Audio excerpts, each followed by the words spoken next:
I have no doubt that the events we're seeing around the world, things like Myanmar and Ethiopia, those are the opening chapters, because engagement-based ranking does two things. One, it prioritizes and amplifies divisive, polarizing, extreme content, and two, it concentrates it.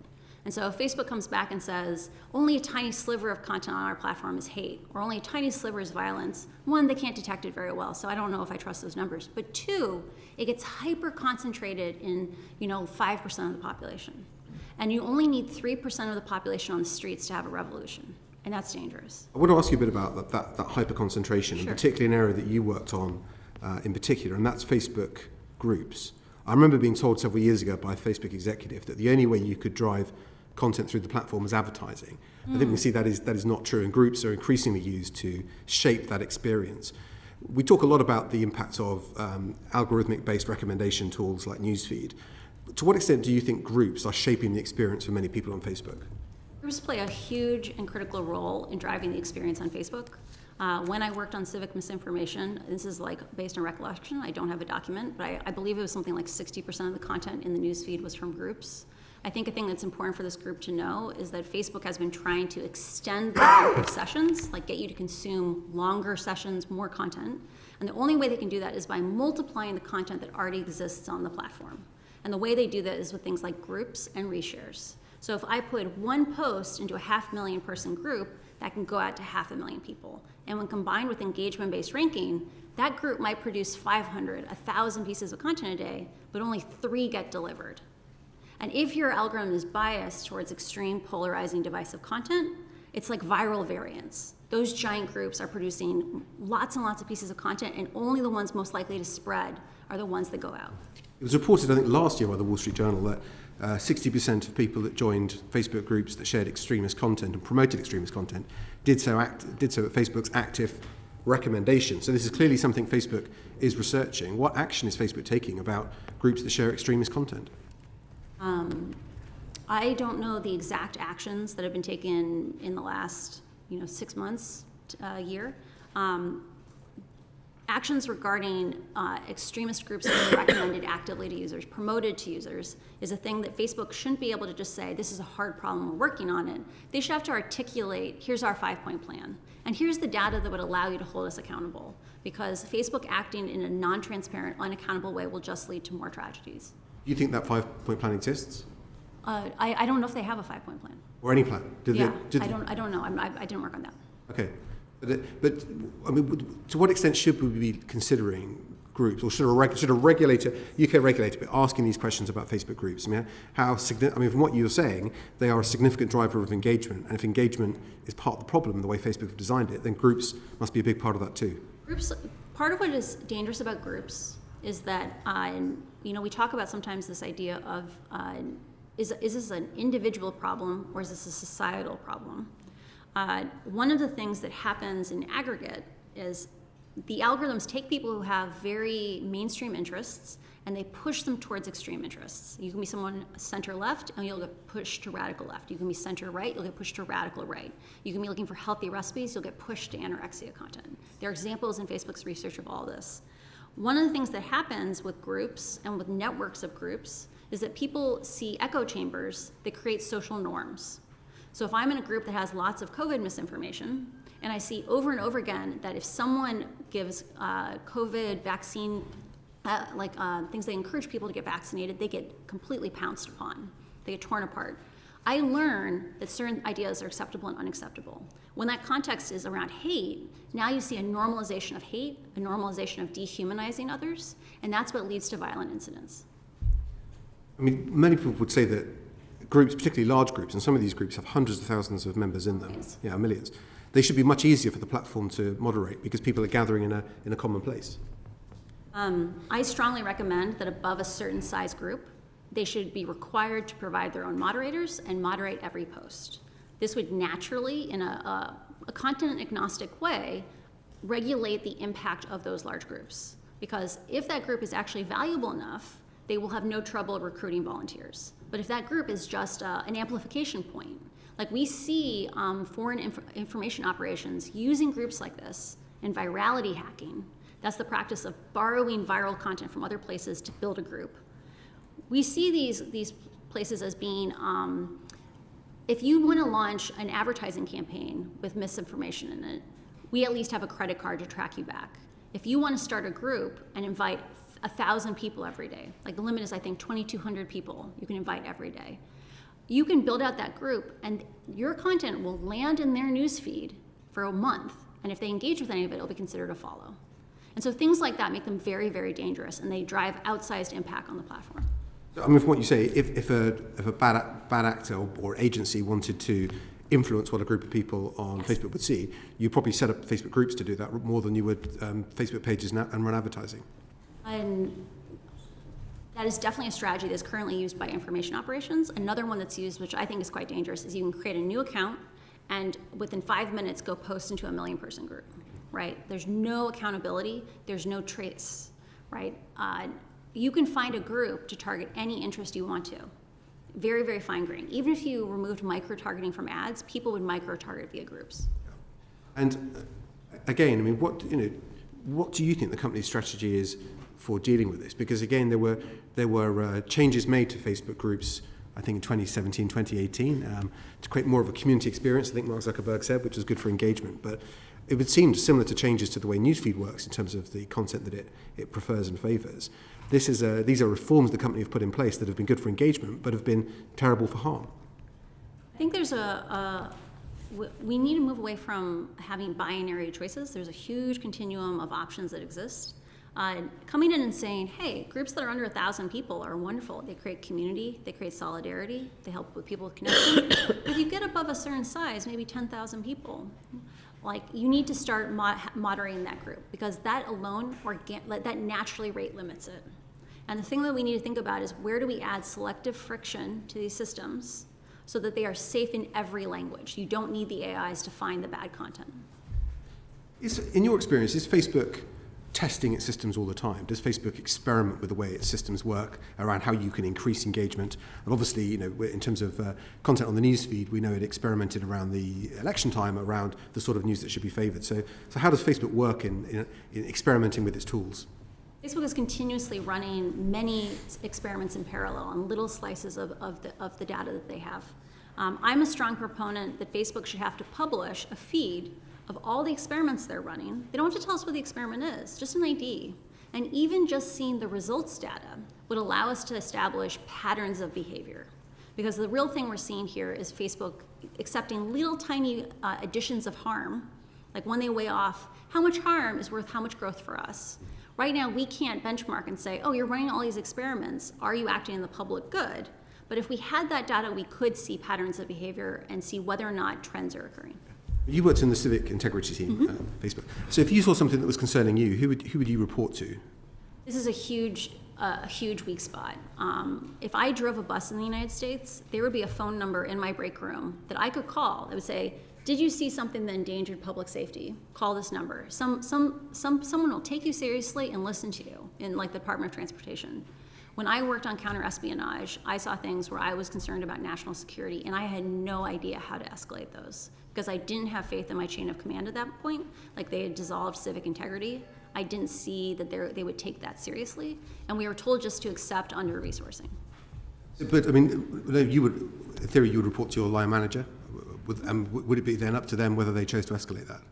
I flagged repeatedly when I worked on civic integrity that I felt that critical teams were understaffed, and I was told at Facebook we accomplish unimaginable things with far fewer resources than anyone would think possible. There is a culture that lionizes kind of a startup ethic that is, in my opinion, irresponsible, right? The idea that the person who can figure out how to move the metric by cutting the most corners is good. And the reality is, it doesn't matter if Facebook is spending $14 billion on safety a year. If they should be spending $25 billion or $35 billion, that's the real question. And right now, there's no incentives internally that if you make noise saying we need more help, like you will not get rallied around for help because everyone is underwater. In many organisations that ultimately fail, I think that sort of culture exists. There's a culture where there's no external audit and people inside the organisation don't share problems with the people at the top. What do you think people like Mark Zuckerberg know about these things? I think it's important that all facts are viewed through a lens of interpretation. And there is a pattern across a lot of the people who run the company or senior leaders, which is this may be the only job they've ever had, right? Like Mark came in when he was 19 and he's still the CEO. There's a lot of other people who are VPs or directors who this is the only job they've ever had. And so there is a lack of, the people who have been promoted were the people who, could focus on the goals they were given and not necessarily the ones that asked questions around public safety. And I think there's a real thing that people are exposed to data and then they say, look at all the good we're doing. Like, yes, that's true, but like we didn't invent hate. We didn't invent ethnic violence. And that's not the question. The question is, what is Facebook doing to amplify or expand hate? What is it doing to amplify or expand ethnic violence? You're right. I mean, Facebook didn't invent hate, but do you think it's making hate worse? Unquestionably, it's making hate worse. Thank you. Joining us remotely, Jim Knight. Thank you very much, Chair, and thank you, Francis, for coming and talking to us.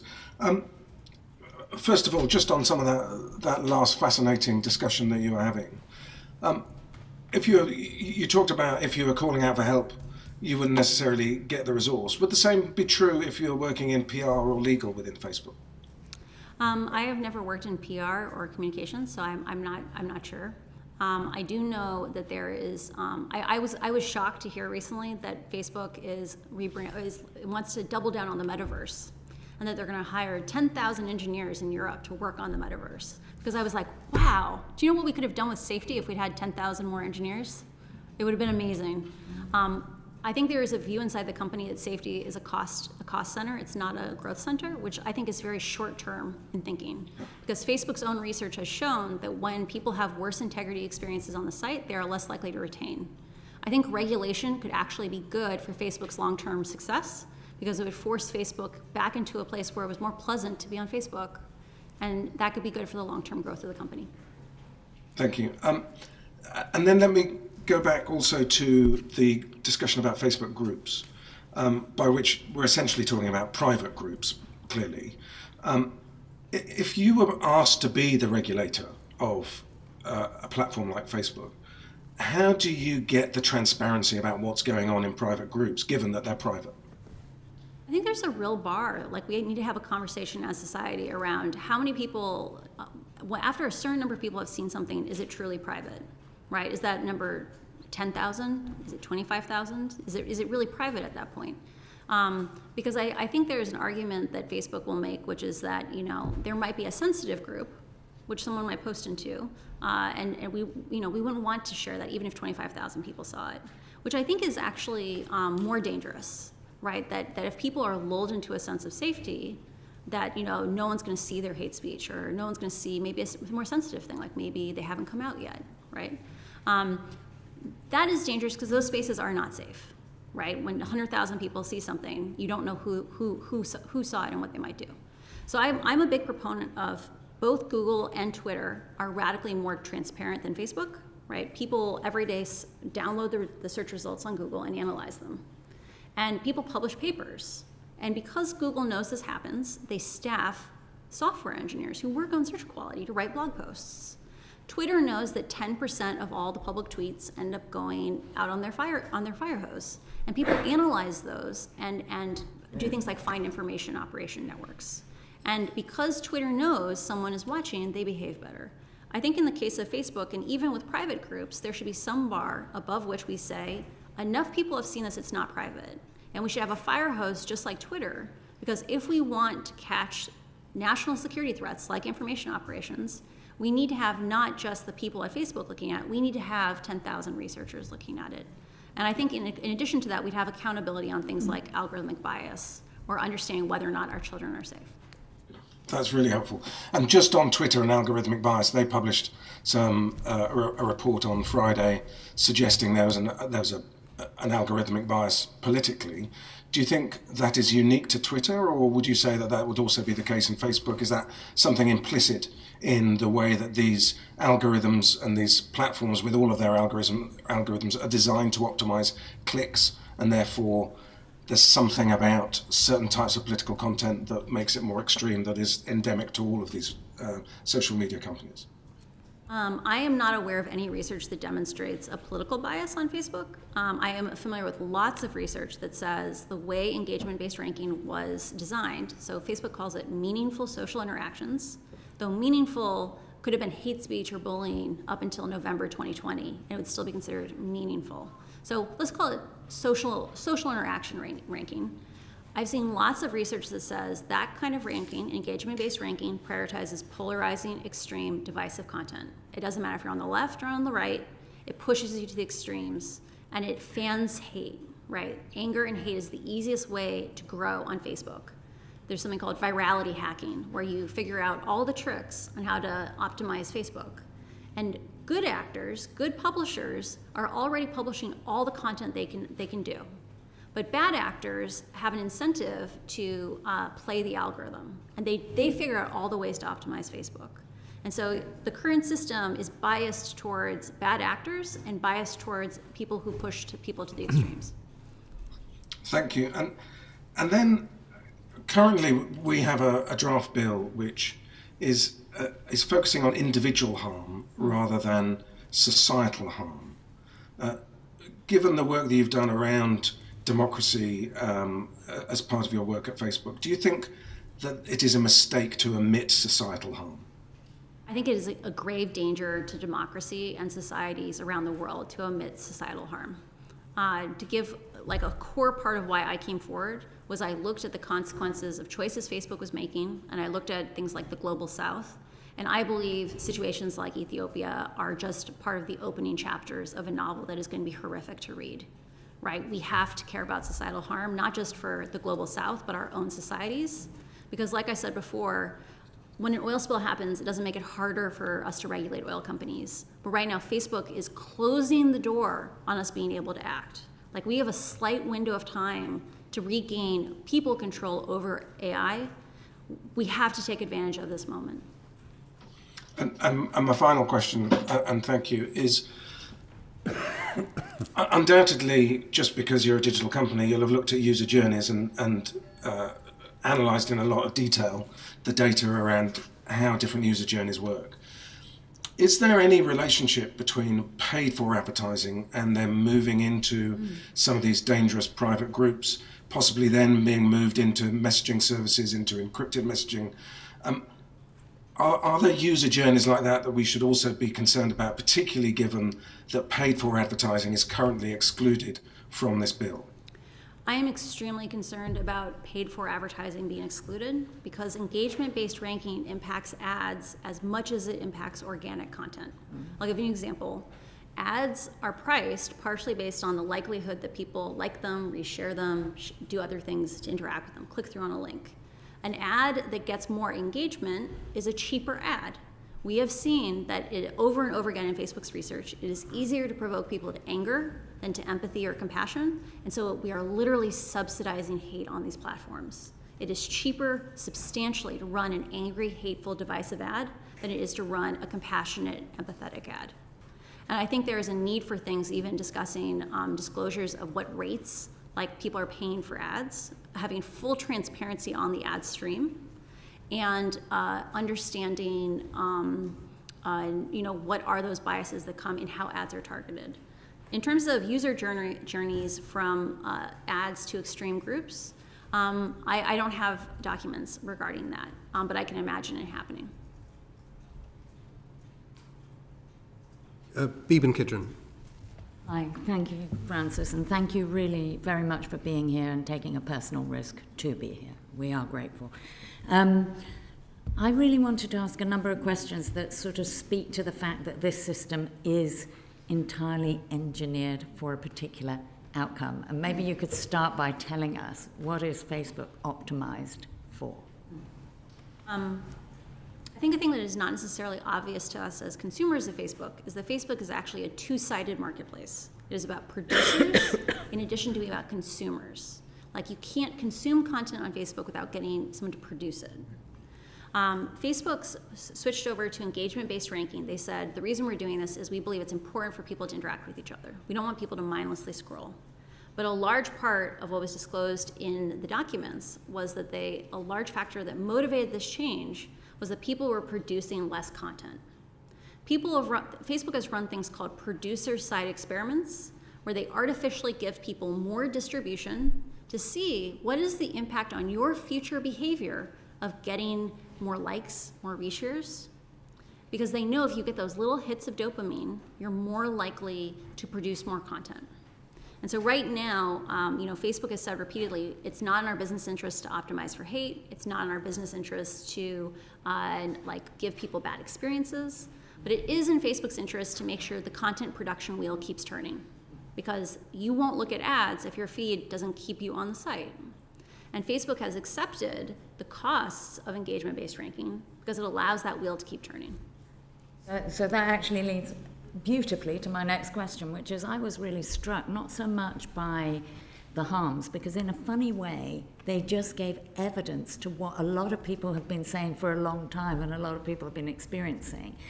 But what was super interesting was that again and again, the documents show that Facebook employees were saying, oh, you could do this, you could do that. And I think that a lot of people don't understand what you could do. So I'd really love you to say to the committee, unpack a little bit, what were Facebook employees saying we could do about provide the body image issues on Instagram? What were they saying about ethnic violence, and what were they saying about the democratic harms that you were just referring to?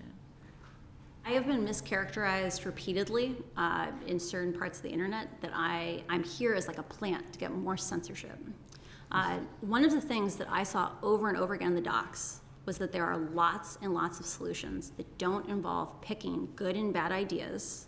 They're about designing the platform for safety, slowing the platform down, and that when you give people more content from their family and friends, you get for free less hateful, divisive content.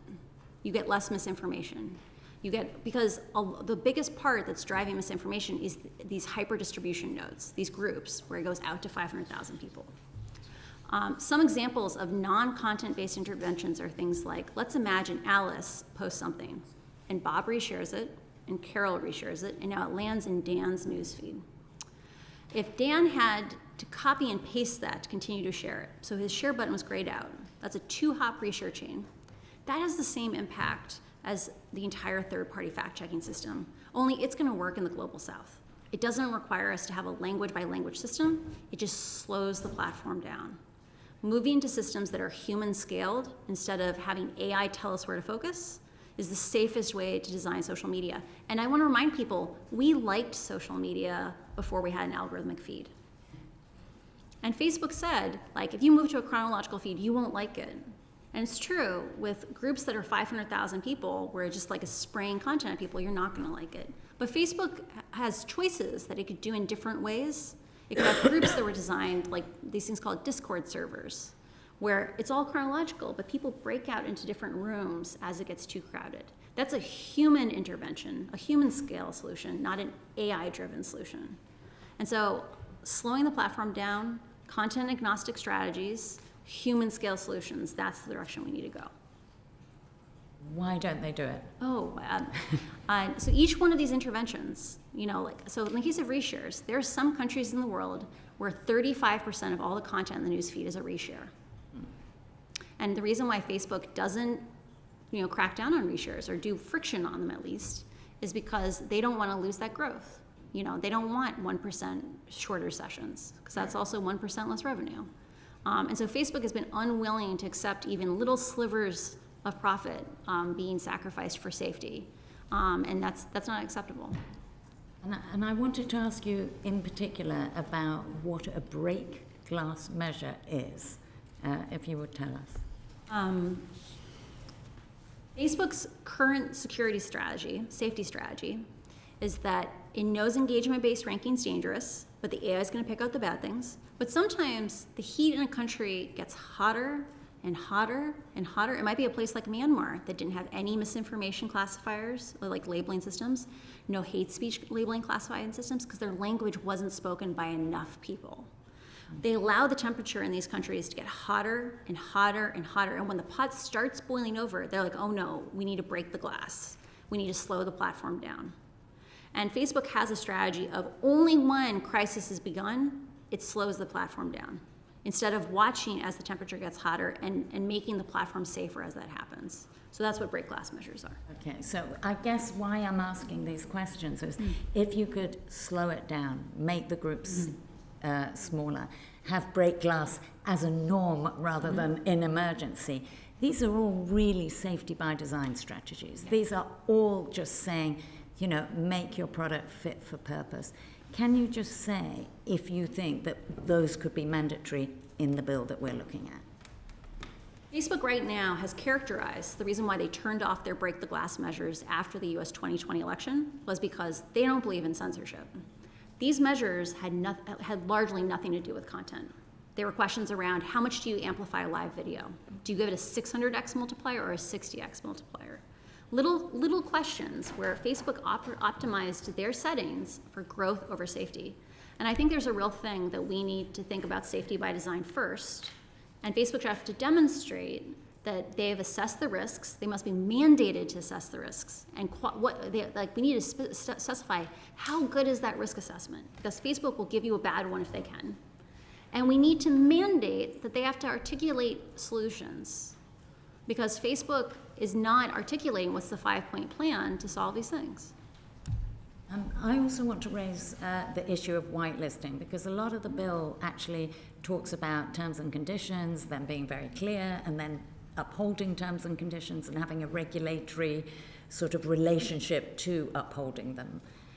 But what about whitelisting, where some people are exempt from terms and conditions? Can you give us your view on that? So for those who are not familiar with the reporting by the Wall Street Journal, there is a program called Crosscheck. So Crosscheck was a system where about 5 million people around the world, I think it's maybe 5.7 million, were given special privileges that allowed them to skip the line, if you will, for safety systems, right? So the majority of safety systems inside of Facebook didn't have enough staffing to actually manually review. Facebook claimed this is just about a second check, about making sure the rules are applied correctly. And because Facebook was unwilling to invest enough people to do that second check, they just let people through. And so I think there's a real thing of, unless we have more avenues to understand what's going on inside the company, like for example, imagine if Facebook was required to publish its research on a 1-year lag, right? If they have tens of billions of dollars of profit, they can afford to solve problems on a 1-year lag, right? We should be able to know that systems like this exist because no one knew how bad the system was, because Facebook lied to their own oversight board about it. I think the last area I really want to think about is, you know, obviously all the documents you bring come from Facebook, but we can't really regulate for this company in this moment. We have to look at the sector as a whole, and we have to look into the future. And I just wonder whether you have any advice for that, because we're not trying to kill Facebook, we're trying to make the digital world better and safer for its users. Engagement-based ranking is a problem across all sites, right? All sites are going to be, it's easier to provoke humans to anger. Engagement-based ranking figures out our vulnerabilities and panders to those things. I think having mandatory risk assessments and mandatory remediation strategies, we need ways to hold these companies accountable, is critical, because companies are going to evolve. They're going to figure out how to sidestep things. And we need to make sure that we have a process that is flexible and can evolve with the companies over time. Fantastic. And finally, really, just, you know, do you think that the scope of the bill, it's user to user and search, do you think that's a wise move, or should we be looking for some systemic solutions for the sector more broadly? User to user and search.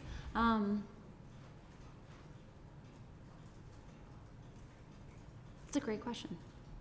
I think any platform that has a reach of more than a couple million people, the public has a right to understand how that is impacting society, because we're entering an age where technology is accelerating faster and faster, right? Democratic processes take time if they're done well.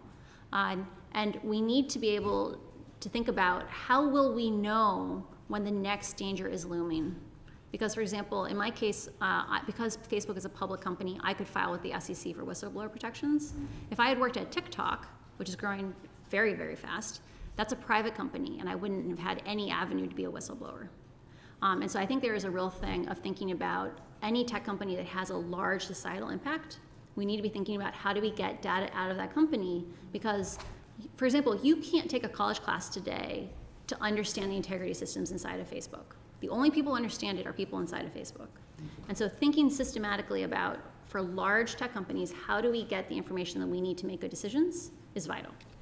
Thank you so much. Thanks, Jen. You mentioned the Oversight Board. I know you're going to be meeting with the Oversight Board. They themselves don't have access to the sort of information you've been publishing or the information you've been discussing. I mean, do you think the Oversight Board should insist on that transparency or disband itself? I always reject binary choices. I'm not an A or B person. I love C and D. I think there is a great opportunity for the Oversight Board to experiment with what is its bounds. You know, this is a defining moment for the Oversight Board. What relationship does it want to have with Facebook? And I think I hope the Oversight Board takes this moment to step up and demand a relationship that has more transparency, because they should ask the question, why was Facebook able to lie to them in this way? What enabled that? Because if Facebook can come in there and just actively mislead the Oversight Board, which is what they did, I don't know what the purpose of the Oversight Board is. More of a hindsight board than an Oversight Board, isn't it? Yeah. Tim Clement-Jones. Francis, hello. You've been very eloquent about the impact of the algorithm.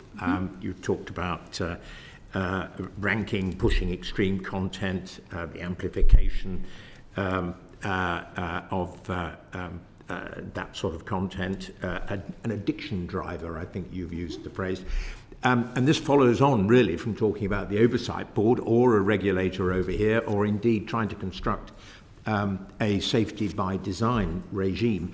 What do we need to know about the algorithm, and how do we get that, basically?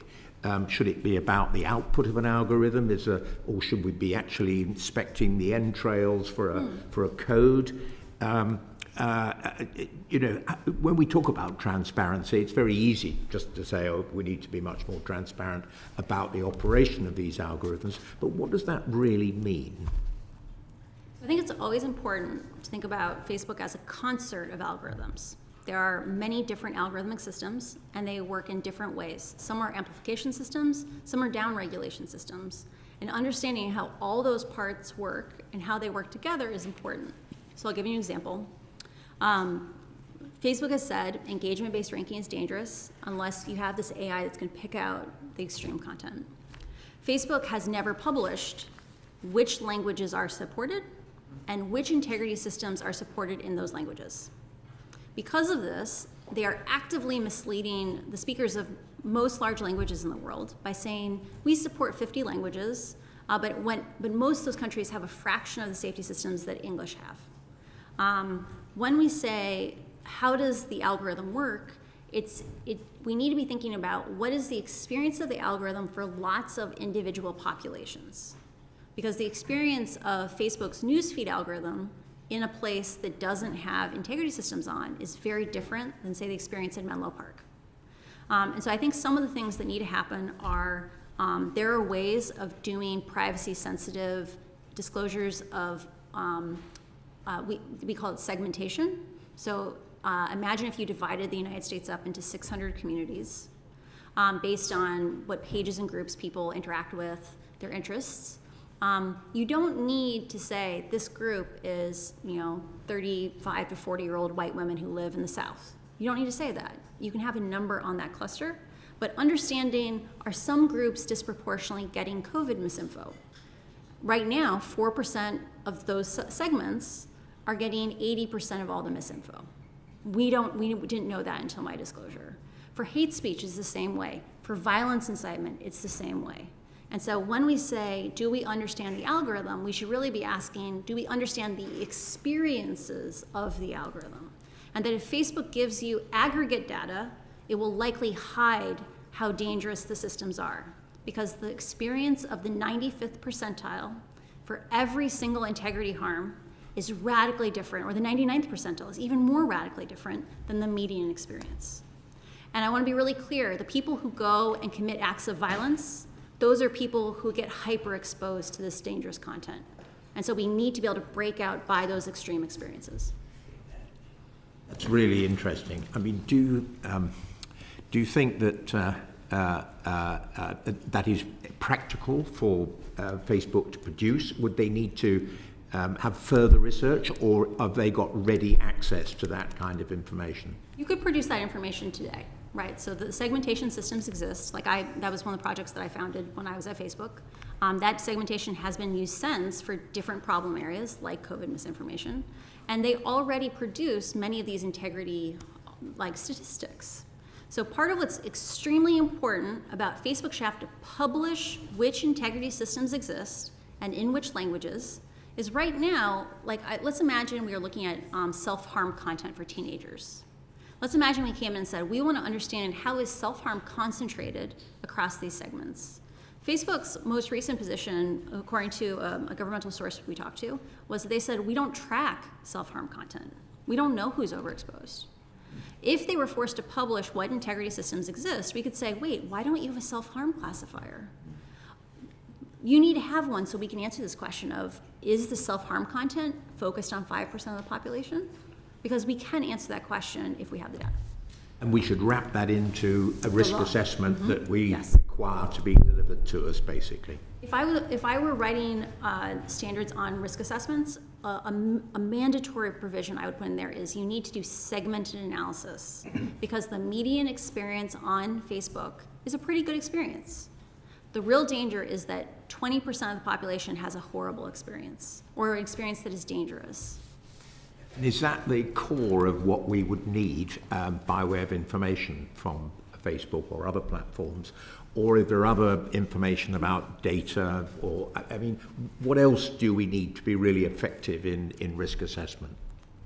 I think there's an opportunity. Imagine if for each of those integrity systems, Facebook had to show you a sampling of content at different scores, right? We would be able to come in there. So a problem that I'm really concerned about is that Facebook has trouble differentiating but in many languages, the difference between terrorism content and counterterrorism content. So think about the role of counterterrorism content in society. It's how people make society safer. Because Facebook's AIs don't work very well, for the language that was in question, I believe it was an Arabic dialect, 76% of the counterterrorism content was getting labeled as terrorism. If Facebook had to disclose content at different scores, we could go and check and say, oh, interesting, this is where your systems are weak and for which languages, because each language performs differently. I think there is a real importance for if there were a fire hose for Facebook and Facebook had to disclose what the scoring parameters were, I guarantee you researchers would develop techniques for understanding the roles of those scores and amplifying which kinds of content. Todd Nicholson. Thank you very much indeed, Chair, and thank you so much for joining us. You might be interested to know that you're trending on Twitter. Right now? Fascinating. So people are listening. Yeah. I thought the most chilling sentence that you've come out with so far this afternoon, I wrote it down, anger and hate is the easiest way to grow on Facebook. I mean, that's shocking, isn't it? What a horrendous insight into contemporary society on social media that should be the case. One report from Facebook demonstrates how there's different kinds of feedback cycles that are all playing in concert. So it said, when you look at the hostility of a comment thread, so let's look at a single publisher at a time and take all the content on Facebook and look at the average hostility of that comment thread. The more hostile the comment thread, the more likely a click will go out to that publisher, right? Anger incites traffic outwards, which means profit.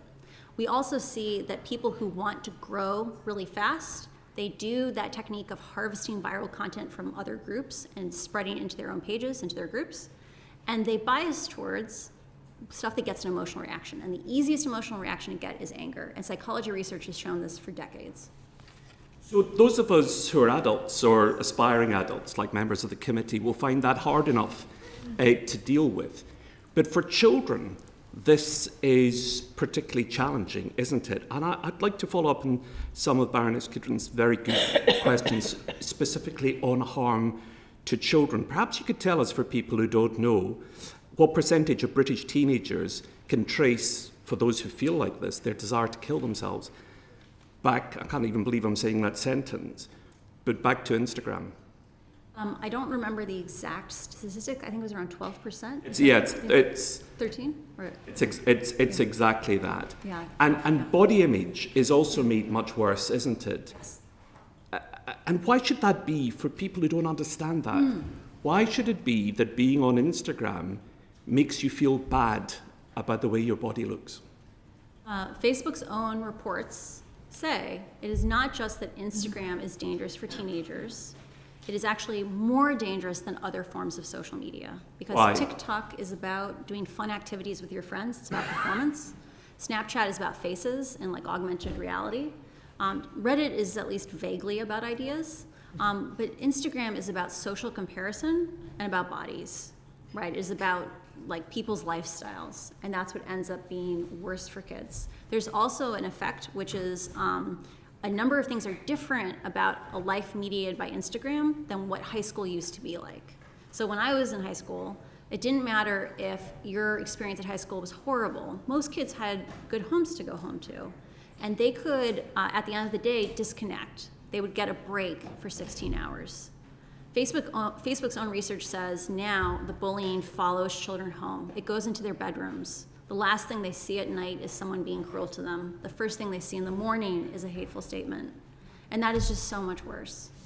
So they don't get a moment's peace. They don't get a moment's peace. If you're being bullied all the time. Yeah. Now, you've already told the Senate, and you've also told us what Facebook could do to make, to address some of these issues, but some of your answers were quite complicated. Oh no, sorry. So perhaps you could tell us in a really simple way that anybody can get what Facebook could do to address those issues. Children who want to kill themselves, children who are being bullied, children who are obsessed with their body image in an unhealthy way, and all the other issues that you've addressed. But what is it that Facebook can do now without difficulty to solve those issues? There are a number of factors that interplay that drive those issues. On a most basic level, children don't have as good self-regulation as adults do. That's why they're not allowed to buy cigarettes. When kids describe their usage of Instagram, Facebook's own research describes it as an addict's narrative. As an addict's narrative. The kids say, this makes me unhappy. I feel like I don't have the ability to control my usage of it. And I feel that if I left, I'd be ostracized. I am deeply worried that it may not be possible to make Instagram safe for a 14-year-old, and I sincerely doubt it's possible to make it safe for a 10-year-old. So they shouldn't be on it. I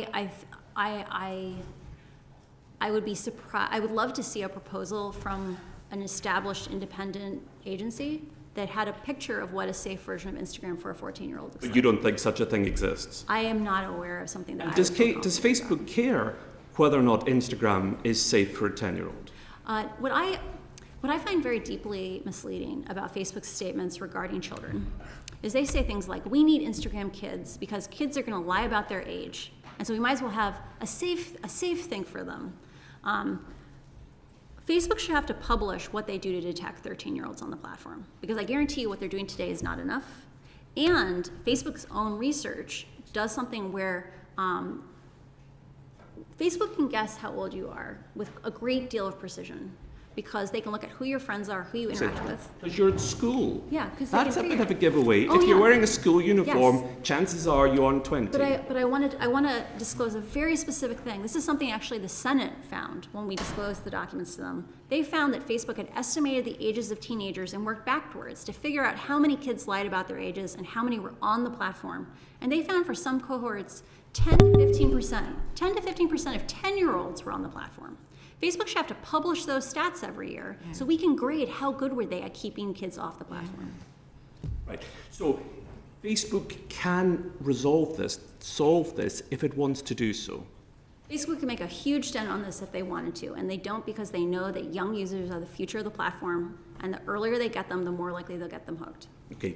And obviously young users are no different from the rest of us. They're also getting to see all the disinformation about COVID and everything else that the rest of us are getting to see. And just remind us what percentage of disinformation is being taken down by Facebook. I actually don't know that stat off the top of my head. Well, I believe it's, from what I understand, it's 3 to 5%. Oh, that's for hate speech. Yeah. But I'm sure it's approximately the same. Well, I would guess so. It's probably even less from the perspective of the only information that is false at Facebook is information that has been verified by a third-party fact-checking system. And that can only catch viral misinformation. So that's misinformation that goes to 500,000, 1 million people. And this is the most important thing for the UK. I don't believe there's anywhere near as much third-party fact-checking coverage for the UK compared to the United States. Okay. And the wonders of texting tell me that actually the figure is 10 to 20% for disinformation. Yes, so I stand corrected, 10 to 20% for disinformation and 3 to 5% for hate speech. So a vast amount of disinformation and hate speech is getting through to children, which must present children with a very peculiar jaundiced sense of the world. And we have absolutely no idea, do we, how those children are going to grow up and change and develop and mature, having lived in this very poisonous society at this very delicate stage in their development. I'm extremely worried about the developmental impacts of Instagram on children. Beyond the fact that if you get an eating disorder when you're 16, you may have osteoporosis for the rest of your life, right? There are going to be women who are walking around this earth in 60 years with brittle bones because of choices Facebook made now. But I think the secondary thing that I'm super scared about is kids are learning that people they care about treat them cruelly. Because kids on Instagram, when they're removed with the feedback of watching someone cry or watching someone wince, they're much more hateful, they're much meaner to people, even who are their friends. Imagine what the domestic relationships will be like for those kids when they're 30 if they learn that people who care about them are mean to them. It's a very disturbing thought. And the other very disturbing thing that you've told us about, which I think most people haven't focused on, is the idea that language matters. So we think Facebook is bad now, but what we don't tend to realize in our very Anglocentric culture is that all the other languages around the world are getting no moderation of any kind at all. I think the thing that should scare you even more living in the UK is the UK is a diverse society. Those languages aren't happening abstractly in Africa and getting the raw, dangerous version of Facebook. A version of Facebook that Mark has said himself is dangerous. Engagement-based ranking is dangerous without AI. That's what Mark Zuckerberg said. Those people are also living in the UK and being fed misinformation that is dangerous, that radicalizes people. And so language-based coverage is not just a good for individuals thing, it is a national security issue. That's interesting. You, on the social front, you pointed out that there might be differences between the United Kingdom and the United States, which it's not picking up, and I've said this to the committee before, but I've got personal experience of this in Twitter, where I'm a gay man, I was called a greasy bender on Twitter, and I reported it to Twitter, and Twitter wrote back and told me that there was nothing wrong with being called a greasy bender. And then I wrote back giving the exact chapter and verse from their community standards, which showed it was unacceptable, and somebody wrote back to me, presumably from California, telling me that it was absolutely acceptable. Now, to be generous, it may just be that they didn't know what a bender was, because it's not in use in the United States. But honestly, I think I'd have Googled if I'd been them, just to find out why this MP was being so persistent about this particular word. In a nutshell, what do you want us to do in this case? What's the most useful thing in addressing the concerns that you've raised here? I think forcing Facebook, so I want to be clear, bad actors have already tested Facebook. They've gone and tried to hit the rate limits. They've tried experiments with content. They know Facebook's limitations. The only one who doesn't know Facebook's limitation are good actors.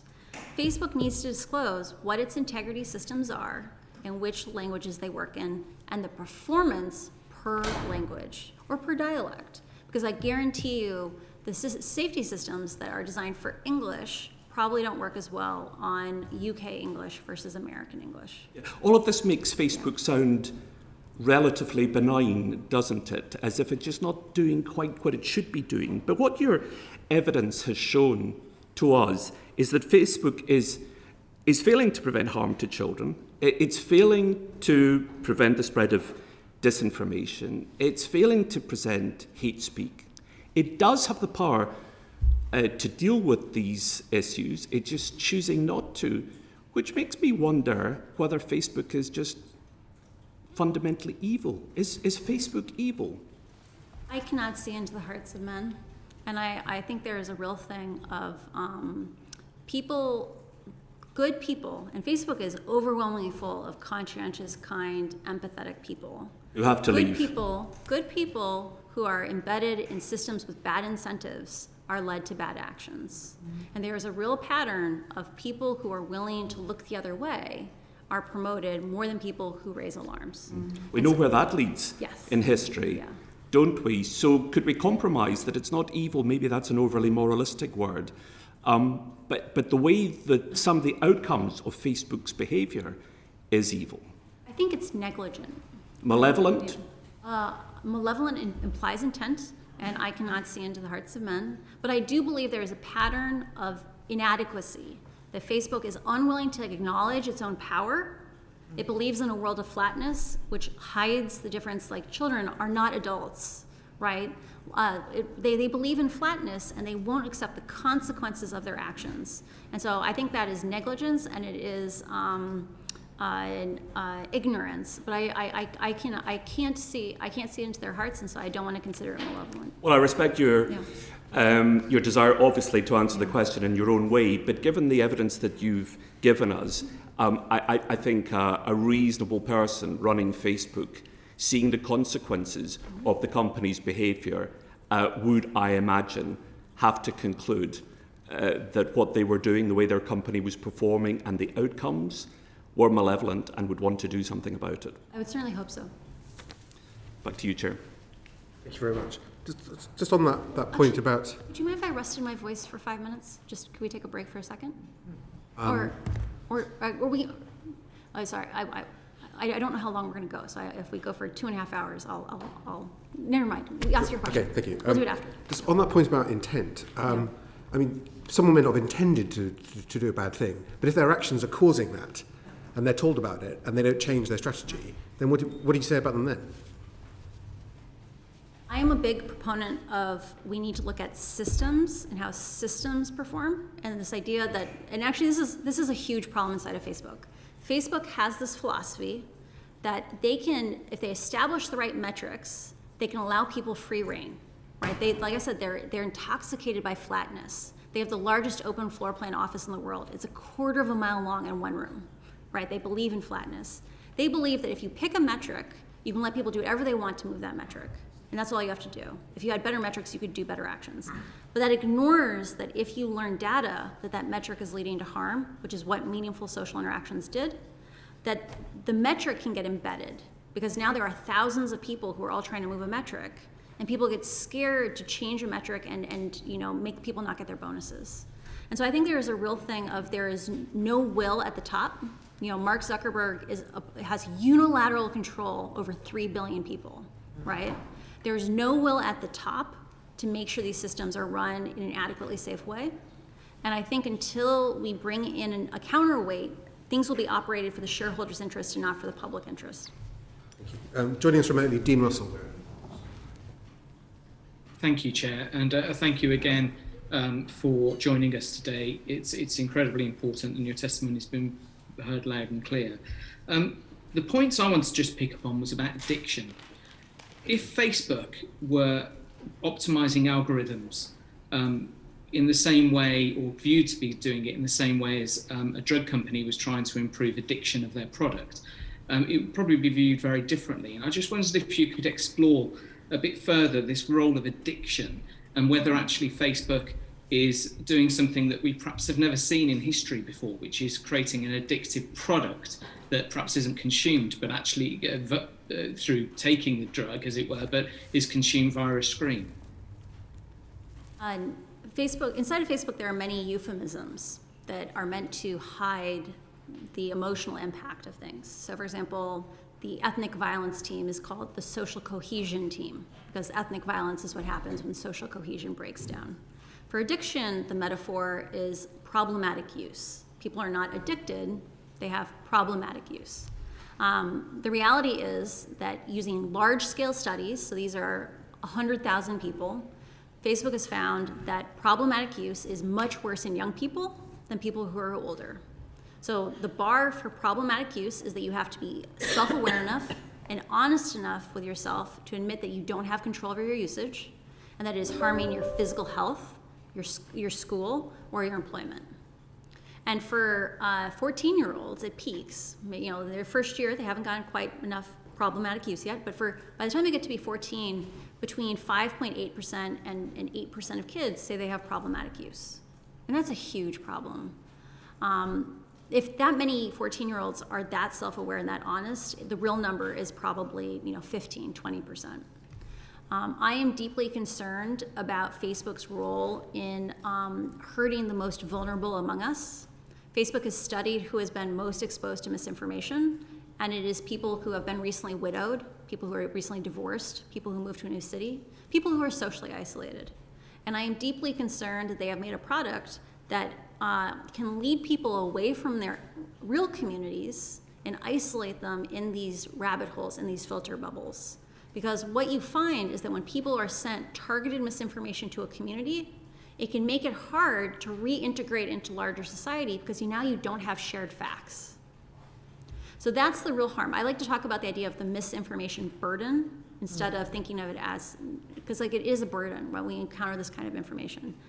Facebook right now doesn't have any disincentive for trying to do high quality, shorter sessions. Imagine if there was a syntax that was a penny an hour, right? So this is like dollars a year for Facebook per user.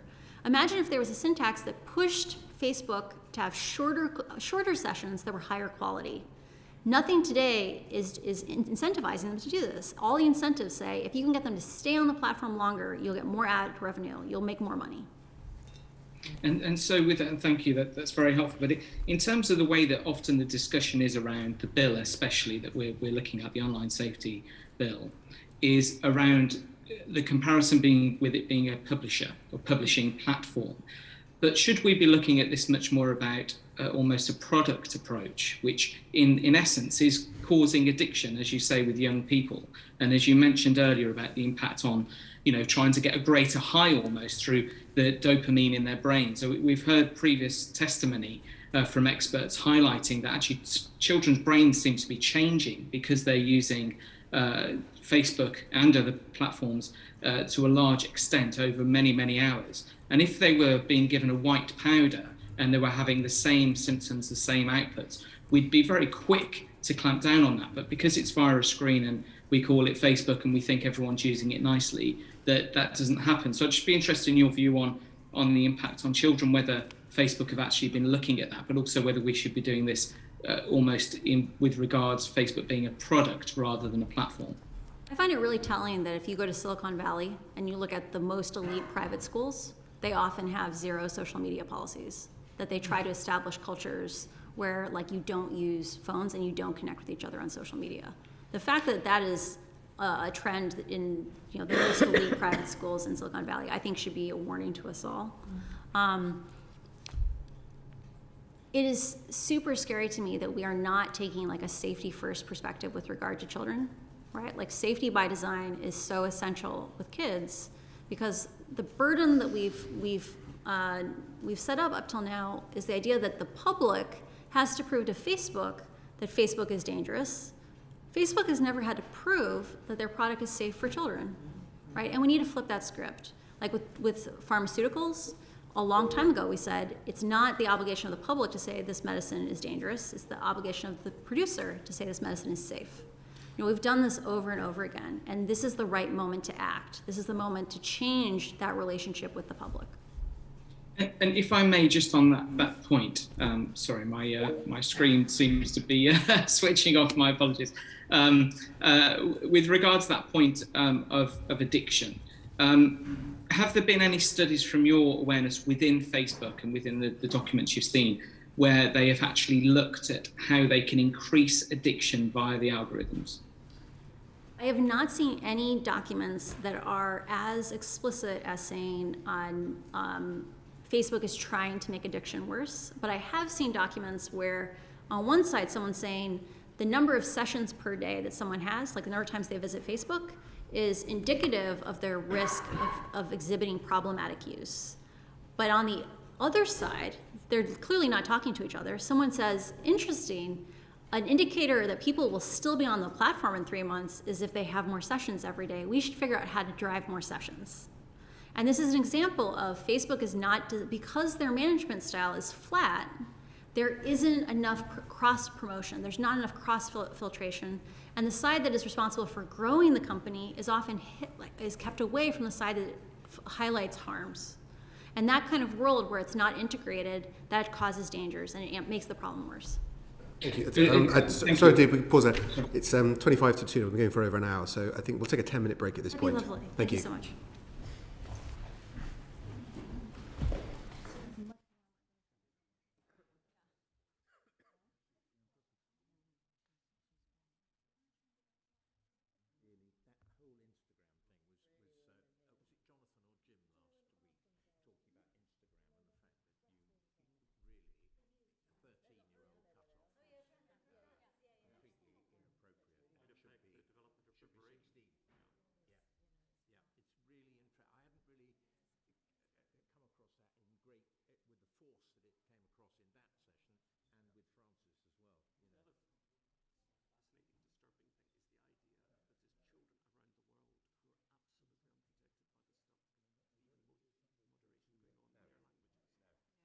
Definitely.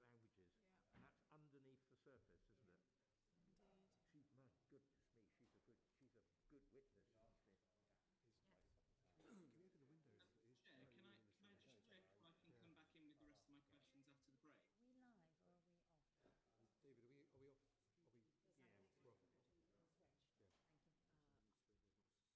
going less than an hour. We're the hard school over here. Sort of slightly regroup, you know.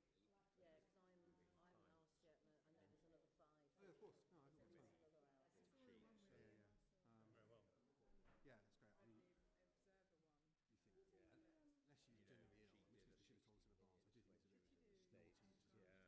It's a kind of terrible precedent. She looks so robust, you know. Fine in this situation. I think she's quite sensible. She wants to just let down all. Any one of us. Exactly. What you don't want is the idea of you have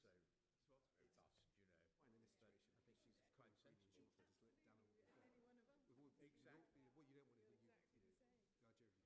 then come back in with a new story. Damien, did you get? Of course. Yeah. Did you get Dean's message? I'm your representative on Earth, Dean. You know. Oh, thank you. Yeah, of course. That's fine. Yeah. Oh, thank you. You don't want to see a non-smiley face there, you know. Much appreciated.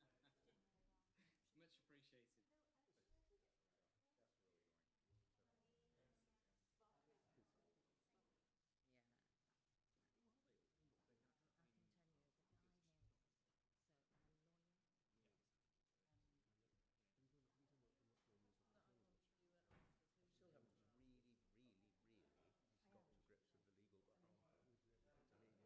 I mean, in terms of the right way of making sure the bill gets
Warm.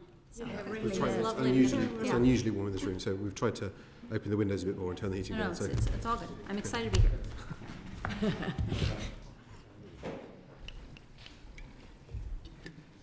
Okay, yeah. We on? Right, thank you. The evidence session will now resume, and I'd like to ask Dean Russell to continue with his questions. Thank you, Chair, and thank you again for your responses earlier. The question I just want to build upon, I've got a few more questions, but hopefully won't take too long. One just continues on the addictivity, if there's such a word, for Facebook and similar platforms. You mentioned before that you hadn't seen any specific research in that area, but I just wondered if there's any awareness within Facebook of the actual effect of long use of Facebook and similar platforms on children's brains as they're developing. I think there's an important question to be asked, which is what is the incremental value added to a child after some number of hours of usage per day? I'm not a child psychologist, I'm not a neurologist, I can't advise on what that time limit should be, but I think we should we should weigh a trade-off, which is, I think it's possible to say that there is value that is given from Instagram, but I think there's a real question of, is the first hour, how valuable is the second hour after the first hour? How valuable is the third hour after the second hour? Because the impacts are probably more than cumulative, right? They probably expand substantially more over time. And so I think that those are great questions to ask. I don't have a good answer for you. Thank you. Just very finally on that point before I move on to just a small extra point. Do you think from your experience that the senior leadership, including Mark Zuckerberg at Facebook, actually care if they're doing harm to the next generation of society, especially children? I cannot see into the hearts of men, and so I don't know what their position is. I know that there is a philosophy inside the company that I have seen repeated over and over again, which is that people focus on the good, right? There is a culture of positivity, and that's not always a bad thing. But the problem is that when it's so intense that it discourages people from looking at hard questions, then it becomes dangerous. And I think it's really a thing of, we haven't adequately invested in security and safety, and they have consistently, when they see a conflict of interest between profits and people, they keep choosing profits. So you'd agree that actually it's a sign that they perhaps don't care by the fact they haven't investigated or even done research into this area?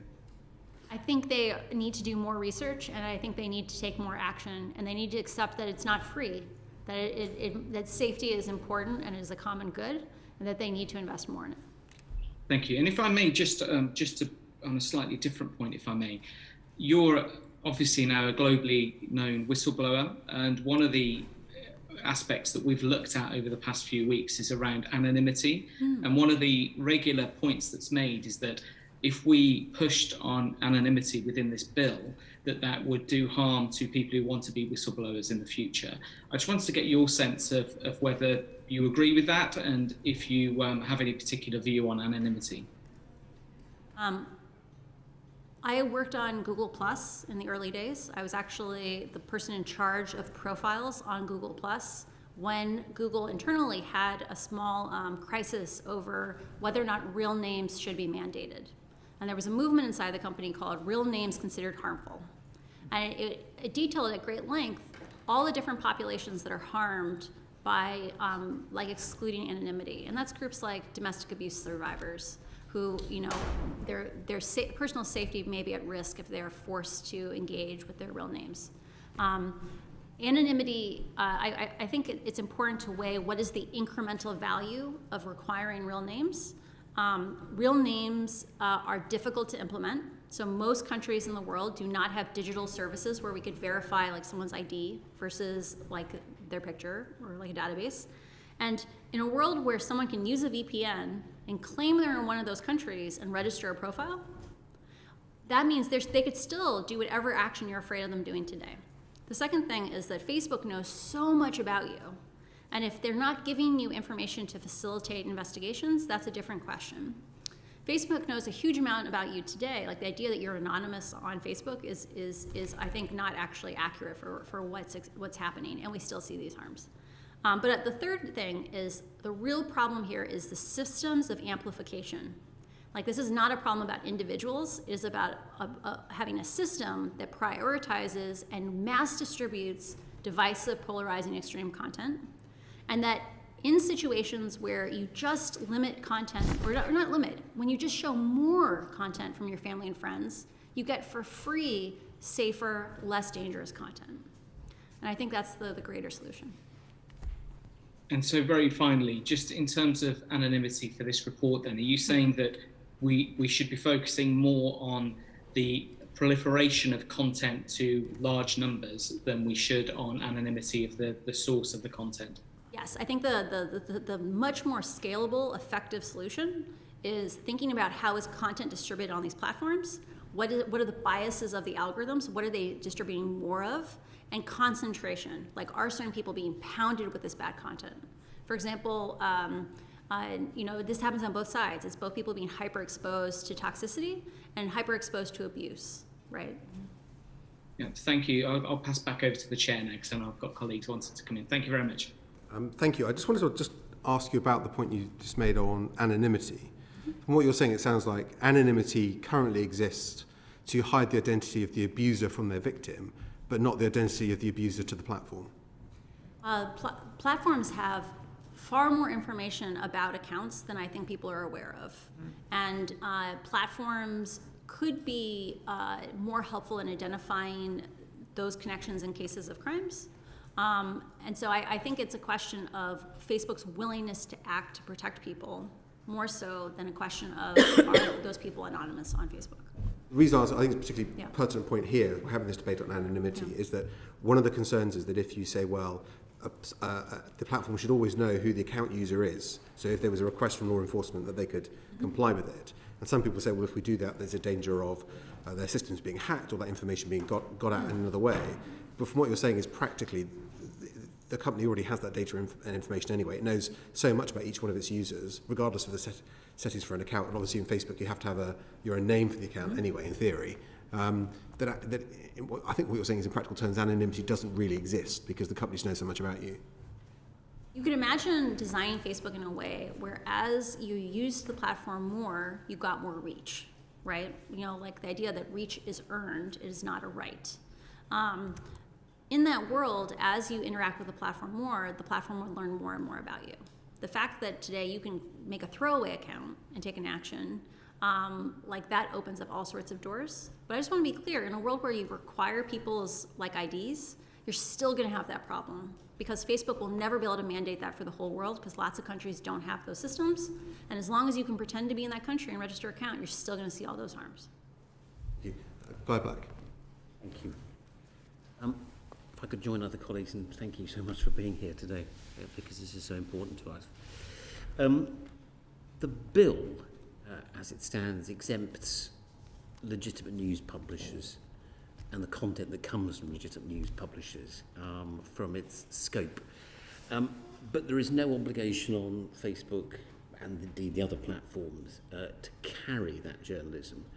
Instead, it'll be up to them to apply the codes which are laid down by the regulator, directed by government in the form of the Secretary of State, ostensibly to make their own judgments about whether or not to carry it. Now, it's going to be AI which is doing that. It's going to be the black box which is doing that, which leads to the possibility, in effect, of censorship by algorithm.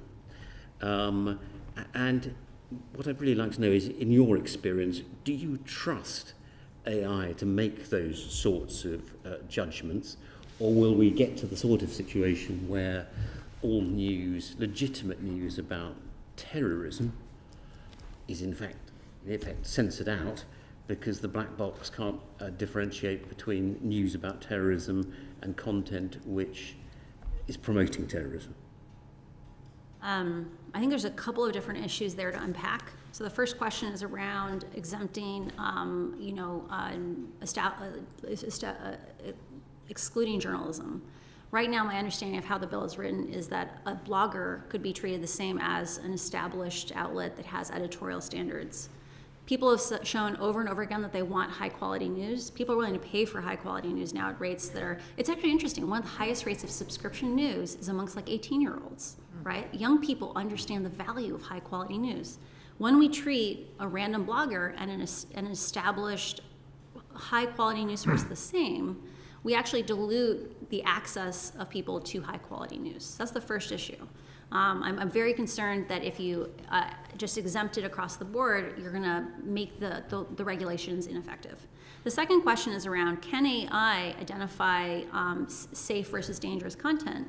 And part of why we need to be forcing Facebook to publish which integrity systems exist, in which languages, and performance data is right now those systems don't work. That, like Facebook's own documents say, they have trouble differentiating between content promoting terrorism and counterterrorism speech at a huge rate. You know, the number I saw was 76% of counterterrorism speech in this at-risk country was getting flagged as terrorism and taken down. And so any system where the solution is AI is a system that's going to fail.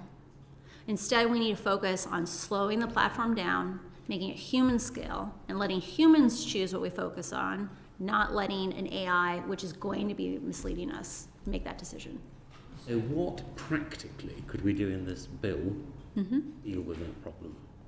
Great question. I think mandatory risk assessments with standards, like how good does this risk assessment need to be? Analysis around things like segmentation, like understanding are some people hyper-exposed, so all those things are critical. And I think the most important part is having a process where it's not just Facebook articulating harms, it's also the regulator going out and collecting harms from other populations. And then turning back to Facebook and saying, you need to articulate how you're going to solve these problems. Because right now, the incentives for Facebook are aligned with their shareholders. And the point of regulation is to pull that center of mass back towards the public good. And right now, Facebook doesn't have to solve these problems. It doesn't have to disclose they exist, and it doesn't have to come up with solutions. But in a world where they were regulated and mandated, you have to tell us what the 5-point plan is on each of these things. And if it's not good enough, we're going to come back to you and ask you again. That's a world where Facebook now has an incentive to, instead of giving 10,000, like investing 10,000 engineers to make the metaverse, we have 10,000 engineers to make us safer. And that's the world we need. So we need to give the power to the regulator to be able to do that, because at the moment, the bill, as I understand it, doesn't. Oh, okay. I believe that if Facebook doesn't have standards for those risk assessments, they will give you a bad risk assessment, because Facebook has established over and over again, when asked for information, they mislead the public. They need to be so I don't have any expectation that they'll give you a good risk assessment unless you articulate what a good one looks like. And you have to be able to mandate that they give solutions. Because on a lot of these problems, Facebook has not thought very hard about how to solve them, or because there's no incentive forcing them away from shareholder interests, when they have to make those little sacrifices, like 1% growth here or 1% growth there, they choose growth over safety. So just leading on from that, just a very quick general question. As things stand at the moment, do you think that this bill is keeping Mark Zuckerberg awake at night? I am incredibly excited and proud of the UK for taking such a world-leading stance with regard to thinking about regulating social platforms. The global south currently does not have the resources to stand up and save their own lives. Like they are excluded from these discussions. And the UK has a tradition of leading policy in ways that are followed around the world. And I can't imagine Mark isn't paying attention to what you're doing, because this is a critical moment for the UK to stand up and make sure that these platforms are in the public good and are designed for safety. You probably need to do a little more in this bill to make sure that that's the case, is what I have faith in you guys. Thank you very much. You presented a very compelling argument there on the way regulation should work. Do you not think it's, let's say, disingenuous of companies like Facebook to say we welcome regulation, we actually actively want parliaments around the world to regulate? Nick Clegg was critical of Congress for not regulating, and yet the company does none of the things that you said it should do and doesn't share any of that information with the oversight board it, in theory, created to have oversight of what it does. I think it's important to understand that companies work within the incentives and the context they're given.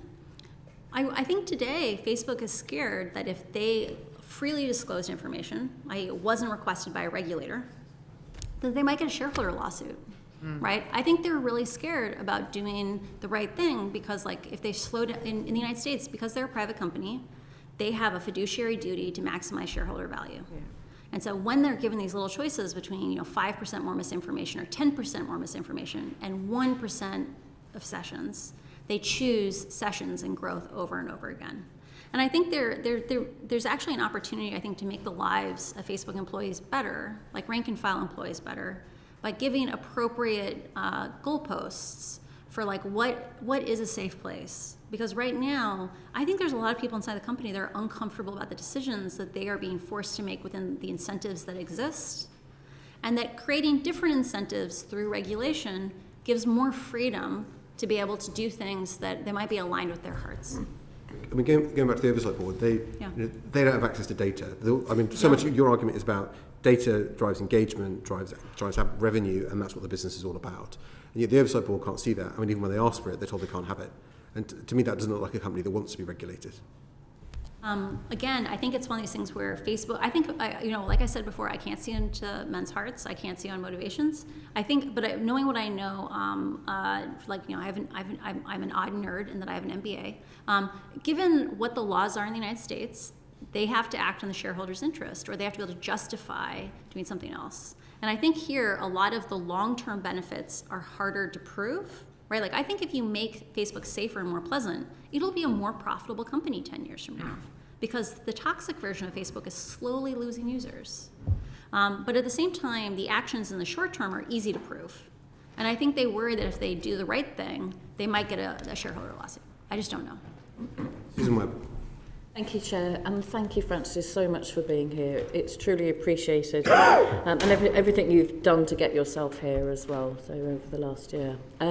Look, what will it take for Mark Zuckerberg and the Facebook executives to actually be accountable? And do you think they're actually aware of the human cost that has been expelled in terms of what I feel is they're not accountable enough, and there has been a human price on this?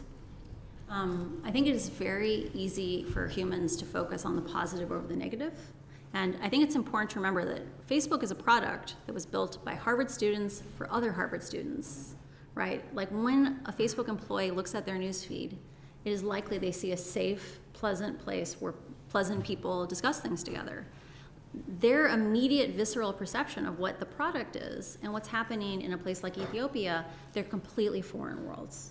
And I think there's a real challenge of incentives where I don't know if all the information that's really necessary gets very high up in the company, where the good news trickles up, but not necessarily the bad news. And so I think it's a thing where executives see all the good they're generating, and then they can write off the bad as the cost of all that good. I'm guessing now, having probably watched from afar what's been going on here in Westminster, that they probably are very much aware of what has been going on. I really, truly hope that they are, bearing in mind all the evidence sessions that we've had and people coming here with just stories that are just quite unbelievable, and, loss of life as well. So has it ever been admitted, to your knowledge, internally or privately, that they have got it wrong? There are many employees internally. Like, I think the key thing that you'll see over and over again in the reporting on these issues is that countless employees said, we have lots of solutions. We have lots of solutions that don't involve picking good and bad ideas. It's not about censorship. It's about the design of the platform. It's about how fast it is, how growth optimized it is. We could have a safer platform and it could work for everyone in the world, but it'll cost little bits of growth. And I think there's a real problem of that those voices don't get amplified internally because they're making the company grow a little slower, and it's a company that lionizes growth. And what is your view perhaps on criminal sanctions for online harm content? Do you believe that there's a route for criminal sanctions? My philosophy on criminal sanctions for executives is that they act like gasoline on a law, right? So like if whatever the terms are, the conditions of a law, if you have really strong confidence that you've picked the right thing, they will amplify those consequences. But the same can be true of if there are flaws in the law. And so it's hard for me to articulate with where the law stands today whether or not I would support criminal sanctions. But I think that it is a real thing that it makes executives take consequences more seriously. And so, you know, it depends on where the law ends in the end. Okay, thank you. Just quick one now. You mentioned earlier that it's easier to promote hate and anger, and I know you touched on this earlier and had that conversation. Quick question. Is the promotion of hate and anger, is it by accident or is it by design? Facebook has repeatedly said, we have not set out to design a system that promotes anger, divisive, hateful content. They said, we never did that. We never set out to do that. But there's a huge difference between what you set out to do, which was prioritize content based on its likelihood to elicit engagement, and the consequences of that. And so I don't think they set out to accomplish these things, but they have been negligent in not responding to the data as it is produced. And there is a large number of data scientists internally who've been raising these issues for years. And the solutions that Facebook has implemented, which is in countries where it has civic classifiers, which is not very many countries in the world, very many languages in the world, they are removing some of the most dangerous terms from engagement-based ranking. But that ignores the fact that the most vulnerable, fragile places in the world are linguistically diverse. Like Ethiopia has 100 million people and they speak 6 languages. Facebook only supports two, and it's only a few integrity systems. And so there's this real thing of, you know, if we believe in linguistic diversity, the current design of the platform is dangerous. Just one quick one, sorry, Chair. Online harm has been out there for some time. We're all aware of it. It's very much in the public domain, as I touched on briefly before. Why aren't the tech companies doing anything about it? Why don't they just get on? Why are they having to wait for this bill to come through to make the most obvious changes to what is basically proliferating online harm and creating, as I say, there's human loss to this. Why aren't they doing something now about it? I think as we look at the harms of Facebook, we need to think about these things as system problems. Like the idea that these systems are designed products, these are intentional choices, and that it is often difficult to see the forest for the trees. That Facebook is a system of incentives. It's full of good, kind, conscientious people who are working with bad incentives. And there is a lack of incentives inside the company to raise issues about flaws in the system, and there's lots of rewards for amplifying and making things grow more. And so I think there is a big challenge of Facebook's management philosophy is that they can just pick good metrics and then let people run free.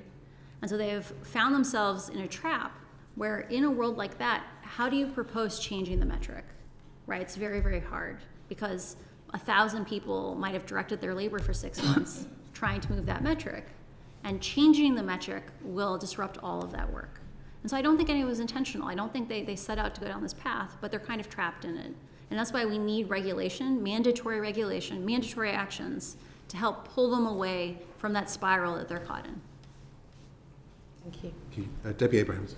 Thank you. And again, I reiterate all my colleagues' thanks to you for coming over and giving evidence to us.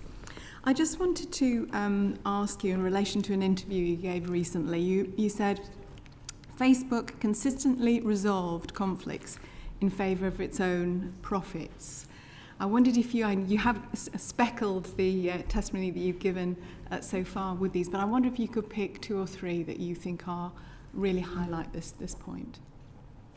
I think overall, their strategy of engagement-based ranking is safe once you have AI. I think that is like the flagship one of showing how Facebook has non-content-based tools they could use to keep the platform safe.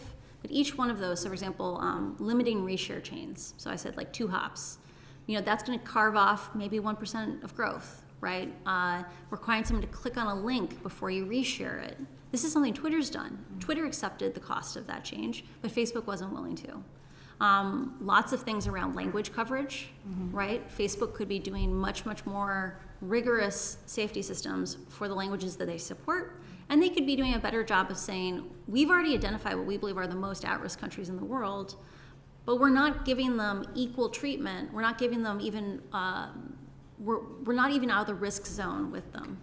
And I think that pattern of behavior of being unwilling to invest in safety is the problem. Okay. So, looking specifically at the events in Washington on the 6th of January, and there's been a lot of talk about Facebook's involvement in that. I think it's all, in the moment it's being, that evidence is being looked at in terms of depositions.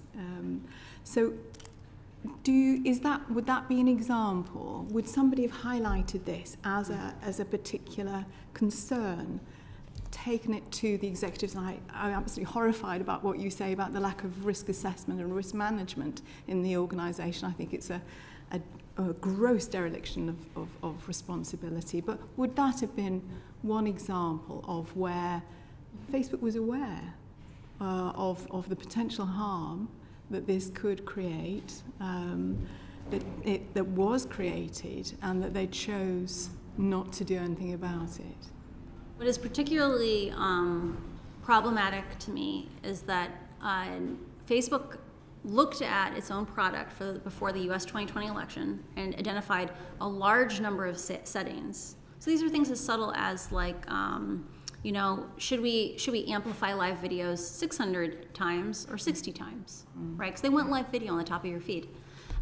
You know, they came in and said, that setting is great for promoting live video, for making that product grow, having impact with that product.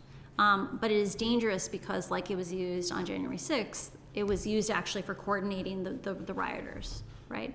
Facebook looked at those risks along those, you know, maybe 20 interventions and said, we need to have these in place for the election. Facebook has said the reason they turned them off was they don't, you know, censorship is a delicate issue. And I find this this is so misleading. Most of those interventions have nothing to do with content. They have questions like, for example, promoting live video 600 times versus 60 times. Have you censored someone? I don't think so. But so Facebook has characterized, they turned those off because they don't believe in censorship. On the day of January 6th, most of those interventions were still off at 5 p.m. Eastern time, right? And that's shocking, because like they could have turned them on 7 days before. And so either they're not paying enough attention for the amount of power they have, or they are not responsive when they see those things. I don't know what the root cause of that is, but all I know is that's an unacceptable way to treat a system that is as powerful and as delicate as this. Your colleague, former colleague Sophie Zhang, was giving evidence to the committee last week, and she made the point that we have freedom of expression, freedom of information, we don't have freedom of amplification. Is that something you'd agree with? In terms of the censorship? The current philosophy inside of the company is almost like they refuse to acknowledge the power that they have. Like the idea that the choices they're making, they justify them based on growth, right? And if they came in and said, we need to do safety first, we need to do safety by design, I think they would choose different parameters in terms of optimizing how does amplification work. Because I want to remind people, we liked the version of Facebook that didn't have algorithmic amplification. Like we saw our friends, we saw our families. It was more human scale. And I think there is a lot of value and a lot of joy that could come from returning to a Facebook like that. You made a very important point about this is a private company. They have a fiduciary responsibility to their shareholders and so on. Do you think, though, that there are breaches in their terms of conditions? So is there that, again, that conflict there? I think there's two issues. So one is, I think terms and conditions, saying that private companies can define them, like that's like them grading their own homework, right? Like they're defining what's bad, and then, you know, we know now they don't even find most of the thing that they say is bad. They don't have any transparency, any accountability. The second question is around, you know, do companies have duties outside of to their shareholders? And we have had a principle for a long, long time that companies cannot subsidize their profits. They cannot pay for their profits using public expense, right? Like if you go and pollute the water and people get cancer, the public has to pay for those people, right? Similarly, like if Facebook is sacrificing our safety because they don't want to invest enough, And don't listen to them when they say we spend $14 billion on safety. That's not the question. The question is, how much do you need to pay to make it safe? Do you think then one of the things that the bill, or the committee rather, has been looking at is in terms of a duty of care? Is that something that we should be considering very carefully to mandate? I think a duty of care is really important, right? That we have let Facebook act freely for too long, and they've demonstrated that, I like to say there's multiple criteria necessary for Facebook to act completely independently. The first is when they see conflicts of interest between themselves and the public good, they resolve them aligned with the public good. And the second is they can't lie to the public. Facebook, in both cases, has violated those criteria and has demonstrated they need oversight. Thank you so much. My final question is, do you think the regulator is going to be up to the job? I think I am not a lawmaker, and so I don't know a ton about the design of regulatory bodies. But I do think that things like having mandatory risk assessments with a certain level of quality is a flexible enough technique that as long as Facebook is required to articulate solutions, that might be a good enough dynamic, where as long as there's also community input into that risk assessment, that might actually be a system that could be sustainable over time. Because the reality is Facebook's going to keep trying to run around the edges. And so we need to have something that can continue over time, not just play whack-a-mole on specific pieces of content or on specific incidences. Thanks so much, Francis. Thank you. Joining us remotely, Darren Jones. Thank you, Chair. And just following on from the discussion, I have a question about how some of the provisions in this bill might be operationalized in the day-to-day at Facebook. Firstly, there's a distinction in the bill between illegal content, such as terrorism, and legal but harmful. And the question about how you define what is harmful is based on the idea that a company like Facebook would reasonably foresee that something was causing harm. And we've seen through some of the leaks over the last few weeks that Facebook undertakes research internally, but maybe doesn't publish that or share the information with external researchers. If Facebook just stopped researching potential harms and claimed they had no reasonable foresight of new harms, would they just be able to get around the risk assessment, in your view? I'm extremely worried about Facebook ceasing to do important research. And it is a great illustration of how dangerous it is to have a company as powerful as Facebook, where the only one who gets to ask questions of Facebook is Facebook. We probably need something like a postdoc program where public interest people are embedded in the company for a couple of years, and they can ask questions. They can work on real problems. They can learn about these systems, and then go out and seed academia and train the next generation of integrity workers. I think there are big questions around, legal but harmful content is dangerous, right? For example, COVID misinformation. That actually leads to people losing their lives. There's large social, societal, harmful consequences of this. I'm also concerned that if you don't cover legal but harmful content, you will have a much, much smaller impact of this bill. And especially on impacts to children, for example, a lot of the content that we're talking about here would be legal but harmful content. Thank you. And I know that in your answers today, you've said that there's not enough internal work to understand harms and that data should be shared with external academics and the regulators. And I agree with you on those points. My second question is, say the company found some new type of harmful content, a new trend or some type of content that was leading to physical or mental harm to individuals.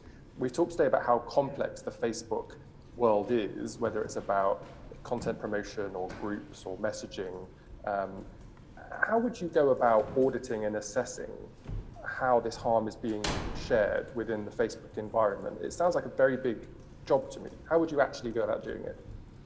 So one of the reasons why I'm such a big advocate of having a fire hose, so that's picking some standard where you're if more than X thousands of people see this content, it's not really private, is that you can include metadata about each piece of content. For example, did it come via a group? What group? Where on average in someone's feed did this content show up? Which groups are most exposed to it? Imagine if we could tell, Facebook is actually distributing a lot of self-harm content to children, right? There's various metadata we could be releasing. And I think there is a really interesting opportunity that once more data is accessible outside of the company, I think a cottage industry will spring up amongst academics, amongst independent researchers. Like if I had access to this data, I would start a YouTube channel and I would just teach people about it, right? I can tell jokes for 15 minutes. But I think there's opportunities where we will develop the muscle of oversight, but we will only develop the muscle of oversight if we have at least a peephole to look into Facebook. So if Facebook were to say to us, for example, well, if there's a unique and new type of harm that's been created, a new trend that's been appearing in private groups and is maybe being shared a little bit, because of the amount of content on the platform, it's really difficult for us to find it and assess that properly. You're saying that that's not true and they have the capabilities to do that. So, as I said earlier, I think it's really important for Facebook to have to publish which integrity systems exist, right? Like what content can they find?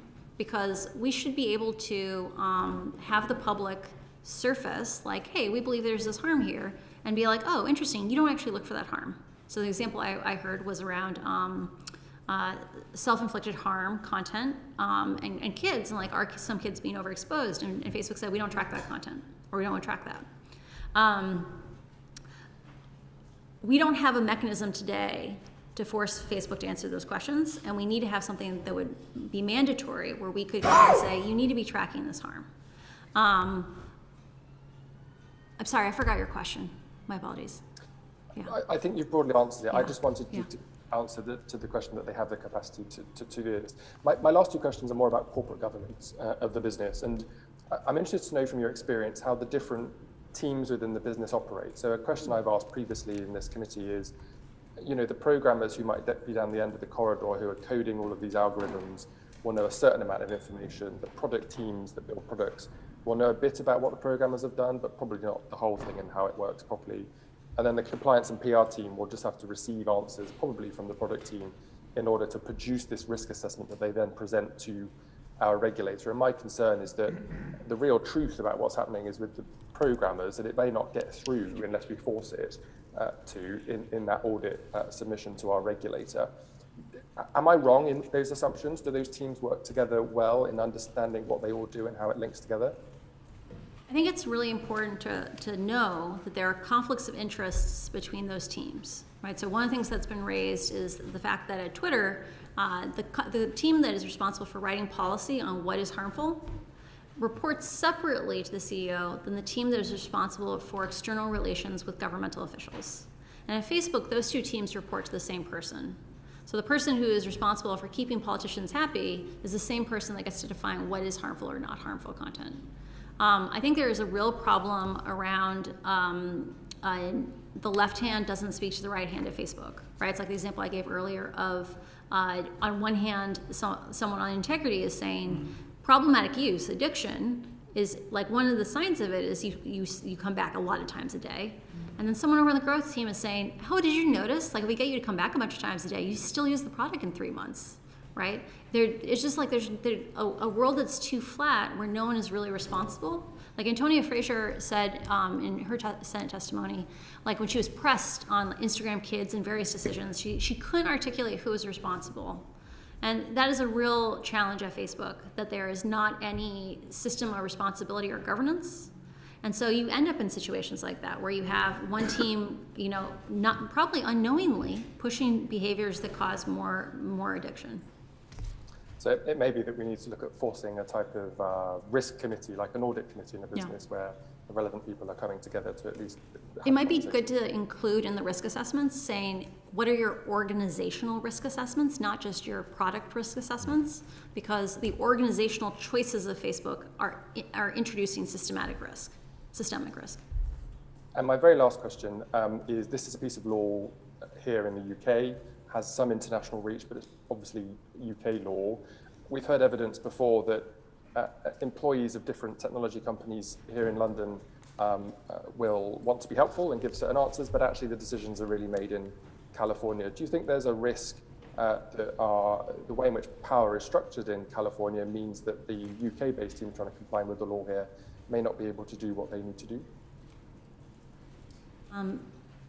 Facebook today is full of kind, conscientious people who work within a system of incentives that unfortunately leads to bad results, results that are harmful to society. There's definitely a center of mass that exists in Menlo Park. There's definitely a greater priority on moving growth metrics than safety metrics. And you may have safety teams located in London or elsewhere in the world who their actions will be greatly hindered or even rolled back on behalf of growth. A real problem, again, we were talking about this idea of the right hand and the left hand. There are reports inside of Facebook that talk about the idea that an integrity team might spend months pushing out a fix that lowers misinformation 10%. But because the AI is so poorly understood, people will add in little factors that will basically recreate whatever the term was that was fixed and reintroduce those harms, right? And so it over and over, if the incentives are bad, you will get bad behavior. Understood. Thank you. Those are my questions, Chair. Thanks. Thank you. Will Stevenson. Thank you very much, and add my thanks to everybody else for the incredible picture you've painted. I mean, I think we've mentioned that we recognise the problem you face by doing what you've done, but it is fantastic to be able to get a real sense of what's happening inside the company. And I just wanted to pick up on what was being said just a few minutes ago. It's almost like 1984, some of your descriptions, and when you talked about the names given to the or parts of the organisation that are actually supposed to be doing the opposite of what the name seems to imply, that raises an issue. I just wanted to ask about the culture. You ended up by saying there were lots of people in Facebook who got what you're saying, but you also said that the promotion structure possibly pointed in a different direction, and therefore these people didn't necessarily get up to the positions of power that you might expect. Now, organisations have a culture of their own, so in a sense my question is really about culture. Do you think that there is a possibility that with a regulatory structure of the type we're talking about being seen as the way forward in the way the world deals with these huge companies that we've never had to deal with before, there are sufficient people of good heart and good sense in the company to rescue it? Or do you feel that somehow the duality that you were talking about, the left hand and the right hand, has got so bad that it will never ever recover itself, and it has to be done by an external agency? It's a very complicated question, but it comes back to culture, really. Do you think there's a way in which it might happen? I think unless the incentives change, the incentives under which Facebook until the incentives that Facebook operates under changes, we will not see changes from Facebook. And so I think it's this question of Facebook is full of kind, conscientious, good people, but the systems reward growth. And the Wall Street Journal has reported on how people have advanced inside the company, and disproportionately the people who are the managers and leaders of the integrity teams, these safety teams, come originally from the growth orgs. Like the path to management in integrity and safety is via growth. And that seems deeply problematic. So it's a bit doomed. I think there is a need to provide an external weight and a pull to move it away from just being optimized on short-termism and immediate shareholder profitability and more towards the public good, which I think actually is going to lead to a more profitable, successful company 10 years down the road. And you may not be able to answer this in the sense of it may not be an easy question to answer, but inside the company, the things that you've been saying are being said at the water fountain and in the corridors. So I think you've said that people do talk about these things. What is it that stops it getting picked up as an official policy? Is there actually a gatekeeper on behalf of the growth group, which just simply says, "Fine, you've had enough time talking that, move on"? I don't think there is an explicit gatekeeper, right? It's not like a thing of like there are things we cannot say. But I think there is a real bias of that, experiments are taken to review and the costs and the benefits are assessed. And Facebook has characterized some of the things that I've talked about as in terms of we're against censorship. And the things that I'm talking about are not content-based. Like I am not here to advocate for more censorship. I'm about saying, how do we make the platform more human scale? How do we move back to things like chronological ranking? Finding ways to move towards solutions that work for all languages. But in order to do that, we have to accept the cost of little bits of growth being lost. And I love the radical idea of like, what if Facebook wasn't profitable for 1 year, right? They have this giant pile of cash. What for 1 year they had to focus on making it safe? What would happen? What kind of infrastructure would get built? And I think there's a real thing of that until incentives change, Facebook will not change. I'll leave it there. I just want to ask you about that, because if I was a charity that worked, say, with teenage girls who'd self-harmed, and I said, there's this organisation, I've got the profiles, the Facebook and Instagram profiles of lots of people that have interacted with our charity. And what I want to do is I want to reach out on Facebook and Instagram to other people that are like those people and see if we could help them before they do themselves too much harm. That'd be wonderful. Yeah, but I could do that. I could go to Facebook and say, could I use the lookalike audiences ad tool in order to reach those people? And they would happily sell that to me to do it. And they have the data to find the closest possible data matches to young people who are self-abusing for the purpose of selling advertising. Couldn't be simpler, the way the platform's designed. But yet, if you ask the same question around saying, well, why don't you do more to reach out and help people that are actually in danger of self-harming, why don't you stop it? Why don't you proactively reach out? And not only do they not do that, they will sell you an ad to do it, they won't do it themselves, but actually worse than that, they're continually feeding those self-same vulnerable people with content that's likely to make them even more vulnerable. Yeah. And I don't see how that is as a company that is good, kind, and conscientious. There's a difference between systems, and I always come back to this question of what are the incentives and what system do those incentives create? And I can only tell you what I saw at Facebook, which is I saw kind, conscientious people, but they were limited by the actions of the system they worked under. And that's part of why regulation is so important. And the example you give of one, amplification of interests. So Facebook has run the experiment where they get exposed to very centrist interests like healthy recipes. And just by following the recommendations on Instagram, they are led to anorexia content very fast, within a week, right? Just by following the recommendations, because extreme polarizing content is the ones that get rewarded by engagement-based ranking. I have never heard described what you just described, i.e. using the lookalike tools that exist today. If you want to target ads today, you can take an audience, like maybe people who bought your product previously, and find a lookalike audience. It's very profitable. Advertisers love this tool. I've never thought about using it to reach out critical content to people who might be in danger. Right now, the number of people who see the current self-harm tools, so this is like Facebook loves to brag about how they built tools to protect kids or like protect people who might have eating disorders. Those tools trigger on the order of hundreds of times a day. Like hundreds, we're not talking hundreds of thousands, hundreds globally.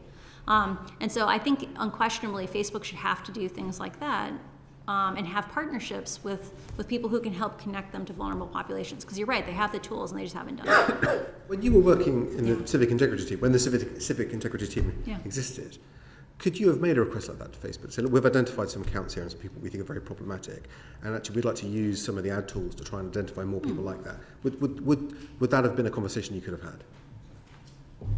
I've had that conversation.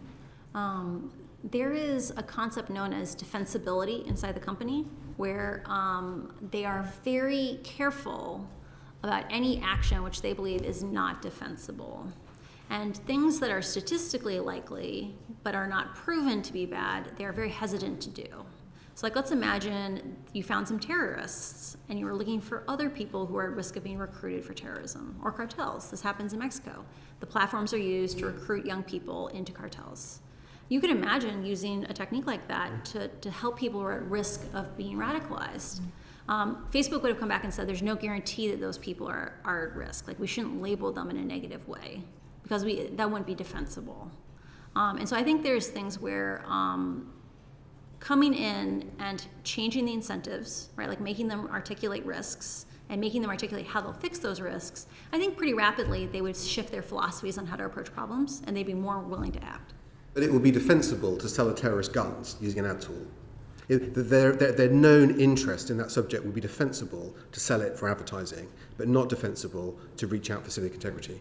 I am not sure if Facebook allows gun sales. I do know that they have. Sorry, it's a hypothetical example. Yeah. Yes. What I'm saying is that this scenario, you could feed someone's addiction by advertising to them. You can't use the same technology to reach out and help them. Yes, and it's actually worse than that. Like in my Senate testimony, one of the senators showed this example of an ad that was targeted at children, where in the background of the ad was an image of a bunch of pills, like a bunch of pills and tablets, very clearly a pile of drugs. And it said something like, want to have your best Skittles party this weekend, reach out, or something. And a Skittles party apparently is a youth code for a drug party. And like that ad got approved by Facebook. And so there is a real thing where Facebook says they have policies for things. Like they might have a policy saying we don't sell guns, but I bet there's tons of ads on the platform that are selling guns. Well, they have policies that don't allow hate speech, and there's quite a lot of hate speech on Facebook. Oh, there's tons of hate speech, yeah. But it sounds like what you've got is one part of the business that with razor-like focus, more than has probably ever been created in the human existence, can target people's addictions through advertising. And yet the other part of the business that's there to try and keep people safe is largely feeling around in the dark. There is a great asymmetry in resources that are invested to grow the company versus to keep it safe. Yeah. It's not just this, what you said, it's not just, there's not just an asymmetry. It's, you can't even request, you can't even go to the people with all the data and all the information and say, could we use some of your tools to help us do our job? Because they would say, well, it's not defensible to do that. I never saw the usage of a strategy like that, but it seems like a logical thing to do. Like Facebook should be using all the tools in its power to fight these problems, and it's not doing that today. I think a lot of people would extrapolate from that was if the senior management team really wanted to do it, it would have been done. But for some reason, it appears that they don't. I think there are cultural issues, and there's definitely issues at the highest levels of leadership where they are not prioritizing safety sufficiently. And it's not enough to say, look, we invested $14 billion. We need to come back and say, no, you might have to spend twice that to have a safe platform. The important part is it should be designed to be safe, not we should have to defend, we should have to plead with you to be safe. Thank you. Eben Kidron. Francis, I was really struck earlier when you said they know more about abuse, but it's a failure of willingness to act, I think it was the phrase. And it brought to my mind a particular case of Judy and Andy Thomas, whose daughter committed suicide and struggled for the last year to get anything beyond an automated response for their request to have Francis access to her account. I made a small intervention. They did eventually get an answer, but that answer really basically said, no, you can't. And I have to be clear just for legal things, it didn't say, no, you can't. It was a very complicated answer, complicated legal answer. But what it was saying is that they had to protect the privacy of third parties on Francis' account. So I really wanted to just, sorry, I called her Francis, it was Frankie. But I just really wanted you to say whether you think that privacy defense is okay in this setting, or whether actually, you know, the sort of report and complaint piece is another thing we really need to look at, because that seems pretty horrendous to give grieving parents some sort of completion. From what you describe, I think their argument is that I think there's a really interesting distinction around private versus public content. Like they could have come in and said, at least for the public content that she viewed, like the worldwide available content, we can show you that content. Like I think they probably should have come in and done that. I wouldn't be surprised if they no longer had the data. Like they delete the data after like 90 days. And so unless she was like a terrorist and they were tracking her, which I assume she wasn't, they would have lost all that history within 90 days of her passing. And that is a recurrent thing that Facebook does, is that they know that whatever their sins are, it will recede into the fog of time within 90 days.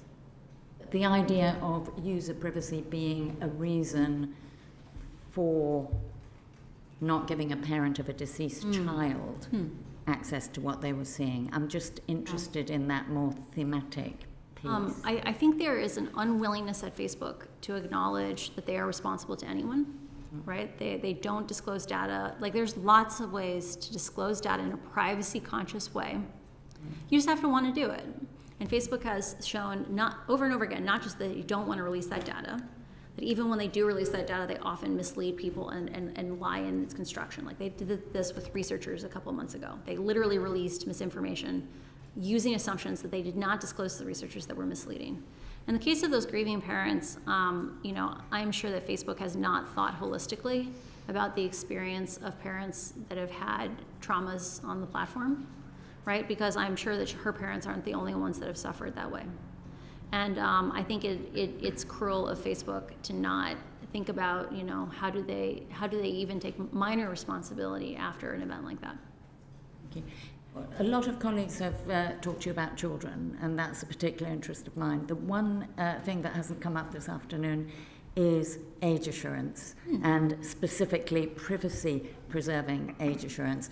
And this is something that I'm very worried about, that age assurance used badly could drive more surveillance, could drive more resistance to regulation, and we need rules of the road. And I'm just interested to know your perspective on that. I think it's kind of a twofold situation. So on one side, there are many algorithmic techniques Facebook could be using to keep children off the platform that are not involving asking for IDs or other forms of information disclosure. Facebook currently does not disclose what they do, and so we can't, as a society, step in and say, you actually have a much larger tool chest you could be drawing from. And it also means we don't understand what the privacy violations are that are happening today. We have no idea what they're doing. The second thing is that we could be grading Facebook's homework instead of relying on them grading their homework, which is that Facebook has systems for estimating the age of any user, and within a year or two of them turning 13, like enough of their actual age mates have now joined that they can estimate accurately what the real age of that person is. And Facebook should have to publish both that protocol of how they do that and publish the results going back a couple of years of saying 1, 2, 3, 4 years ago, how many 10-year-olds were on the platform, how many 12-year-olds were on the platform, because they know this data today and they are not disclosing it to the public. And that would be a forcing function to make them do better detection of young people on the platform. Okay.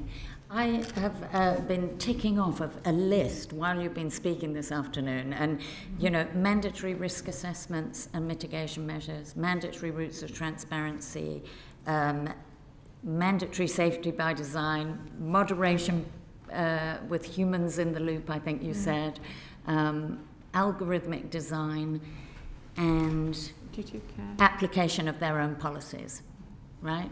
Will that set of things in the regulator's hand, in our bill that we are looking at, would all of that keep children safe?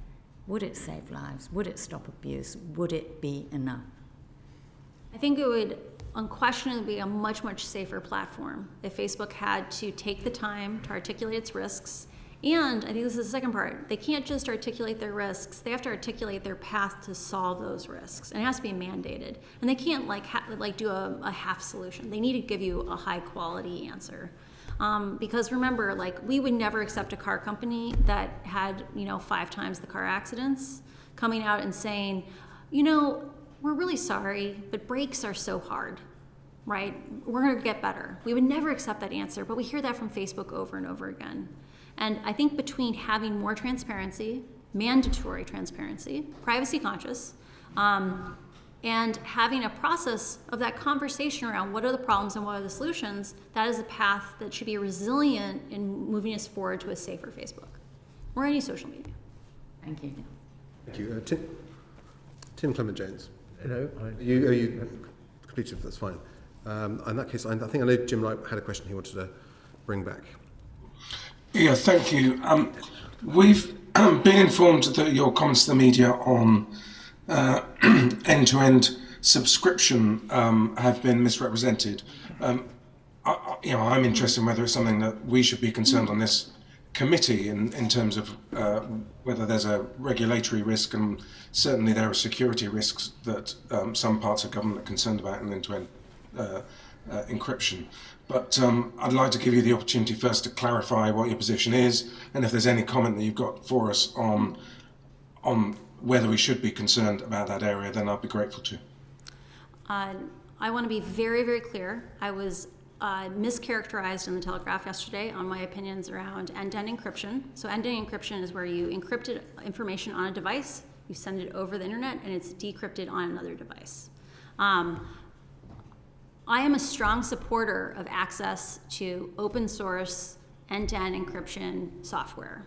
Part of why I'm such an advocate for open source software in this case is that if you are an activist, if you're someone who has a sensitive need, a journalist or a whistleblower, my primary form of social software is an open source end-to-end encryption chat platform. But part of why that open source part is so important is you can see the code. Anyone can go and look at it. And for the top open source end-to-end encryption platforms, those are some of the only ways you're allowed to do chat in, say, the Defense Department in the United States. Facebook's plan for end-to-end encryption, I think, is concerning because we have no idea what they're going to do. We don't know what it means. Like, we don't know if people's privacy is actually protected. It's super nuanced. We don't, and it's also a different context, right? So on the open source end-to-end encryption product that I like to use, there is no directory where you can find 14-year-olds, right? There is no directory where you can go and find the Uyghur community in Bangkok. On Facebook, it is trivially easy to access vulnerable populations, and there are nation-state actors that are doing this. And so I want to be clear, I am not against end-to-end encryption in Messenger, but I do believe the public has a right to know, what does that even mean? Are they really going to produce end-to-end encryption? Because if they say they're doing end-to-end encryption and they don't really do that, people's lives are in danger. And I personally don't trust Facebook currently to tell the truth. And I'm scared that they are waving their hands at a situation where they're concerned about various issues and they just don't want to see the dangers anymore. I'm concerned about them misconstruing the product that they build, and they need regulatory oversight over that. That's my position on end-to-end encryption. So just to be really clear, there's a really important use case for end-to-end encryption in messaging, but if you ended up with an integration of some of the other things that you can do on Facebook with end-to-end encryption, then you can create quite a dangerous place for certain vulnerable groups. I think there's two sides. So one, I want to be super clear. I support access to end-to-end encryption, and I use open source end-to-end encryption every day, right? My social support network is currently on an open source end-to-end encryption service. But I am concerned on one side that the constellation of factors related to Facebook makes it even more necessary for public oversight of how we do end-to-end encryption there. That's things like access to the directory, those amplification settings. But the second one is just about security. If people think they're using an end-to-end encryption product and Facebook's interpretation of that is different than what, say, an open source product would do, because an open source product, we can all look at it and make sure what it says on the label is in the can. But if Facebook claims they've built an end-to-end encryption thing and there's really vulnerabilities, people's lives are on the line. And that's what I'm concerned about. We need public oversight of anything Facebook does around end-to-end encryption because they are making people feel safe when they might be in danger. Thank you very much. Debbie Abrahams. Thank you so much. Just a quick follow-up. Are you aware of any Facebook analysis in relation to the human cost of misinformation? So, for example, COVID is a hoax or anti-vax misinformation. Have they done anything? Have they actually tried to quantify that both in terms of illness, deaths, the actual human costs? Facebook has done many studies looking at the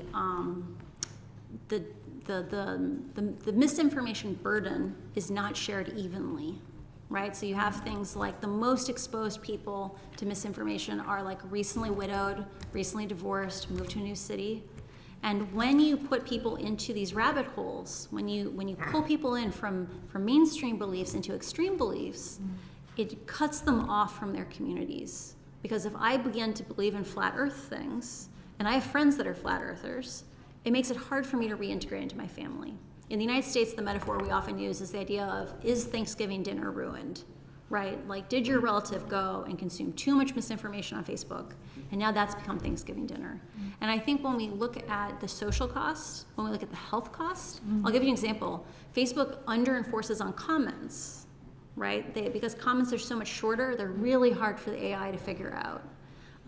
Right now, groups like UNICEF have really struggled, even with the free ad credits that Facebook has given them, because they will promote positive information about the vaccine or about ways to take care of yourself with COVID, and they'll get piled on in the comments.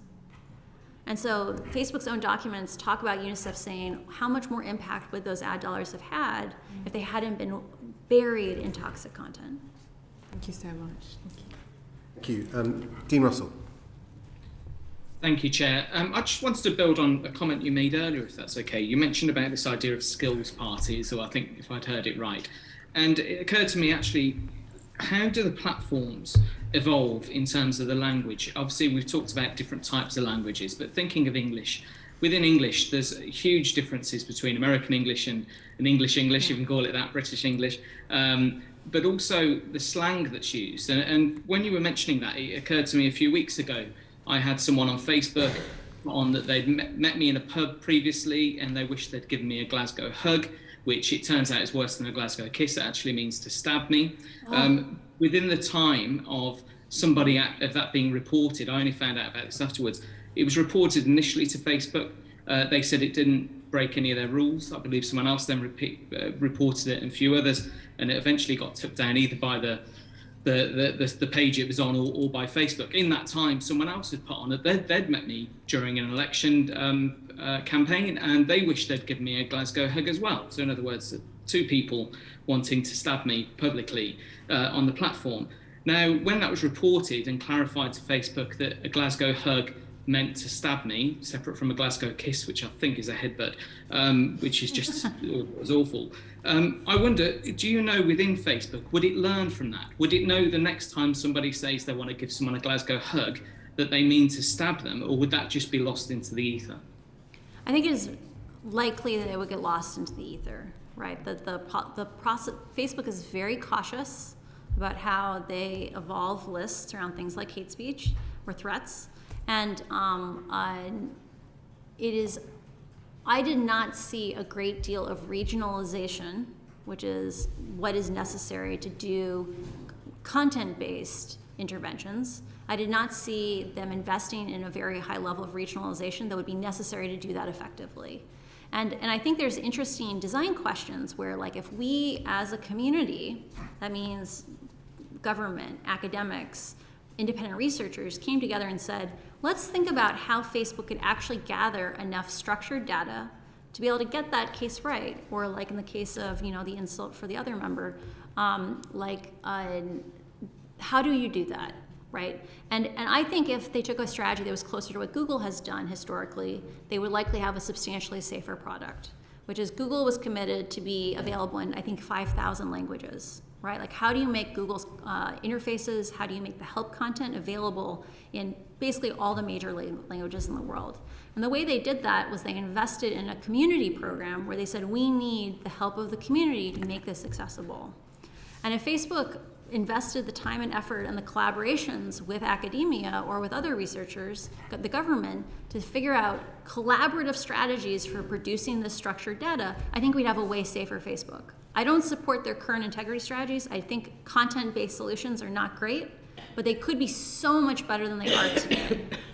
So let's make the platform safer, and if you want to continue to use AI, let's figure out how to actually do it in a way that protects you from Scottish English, not just from American English. Right?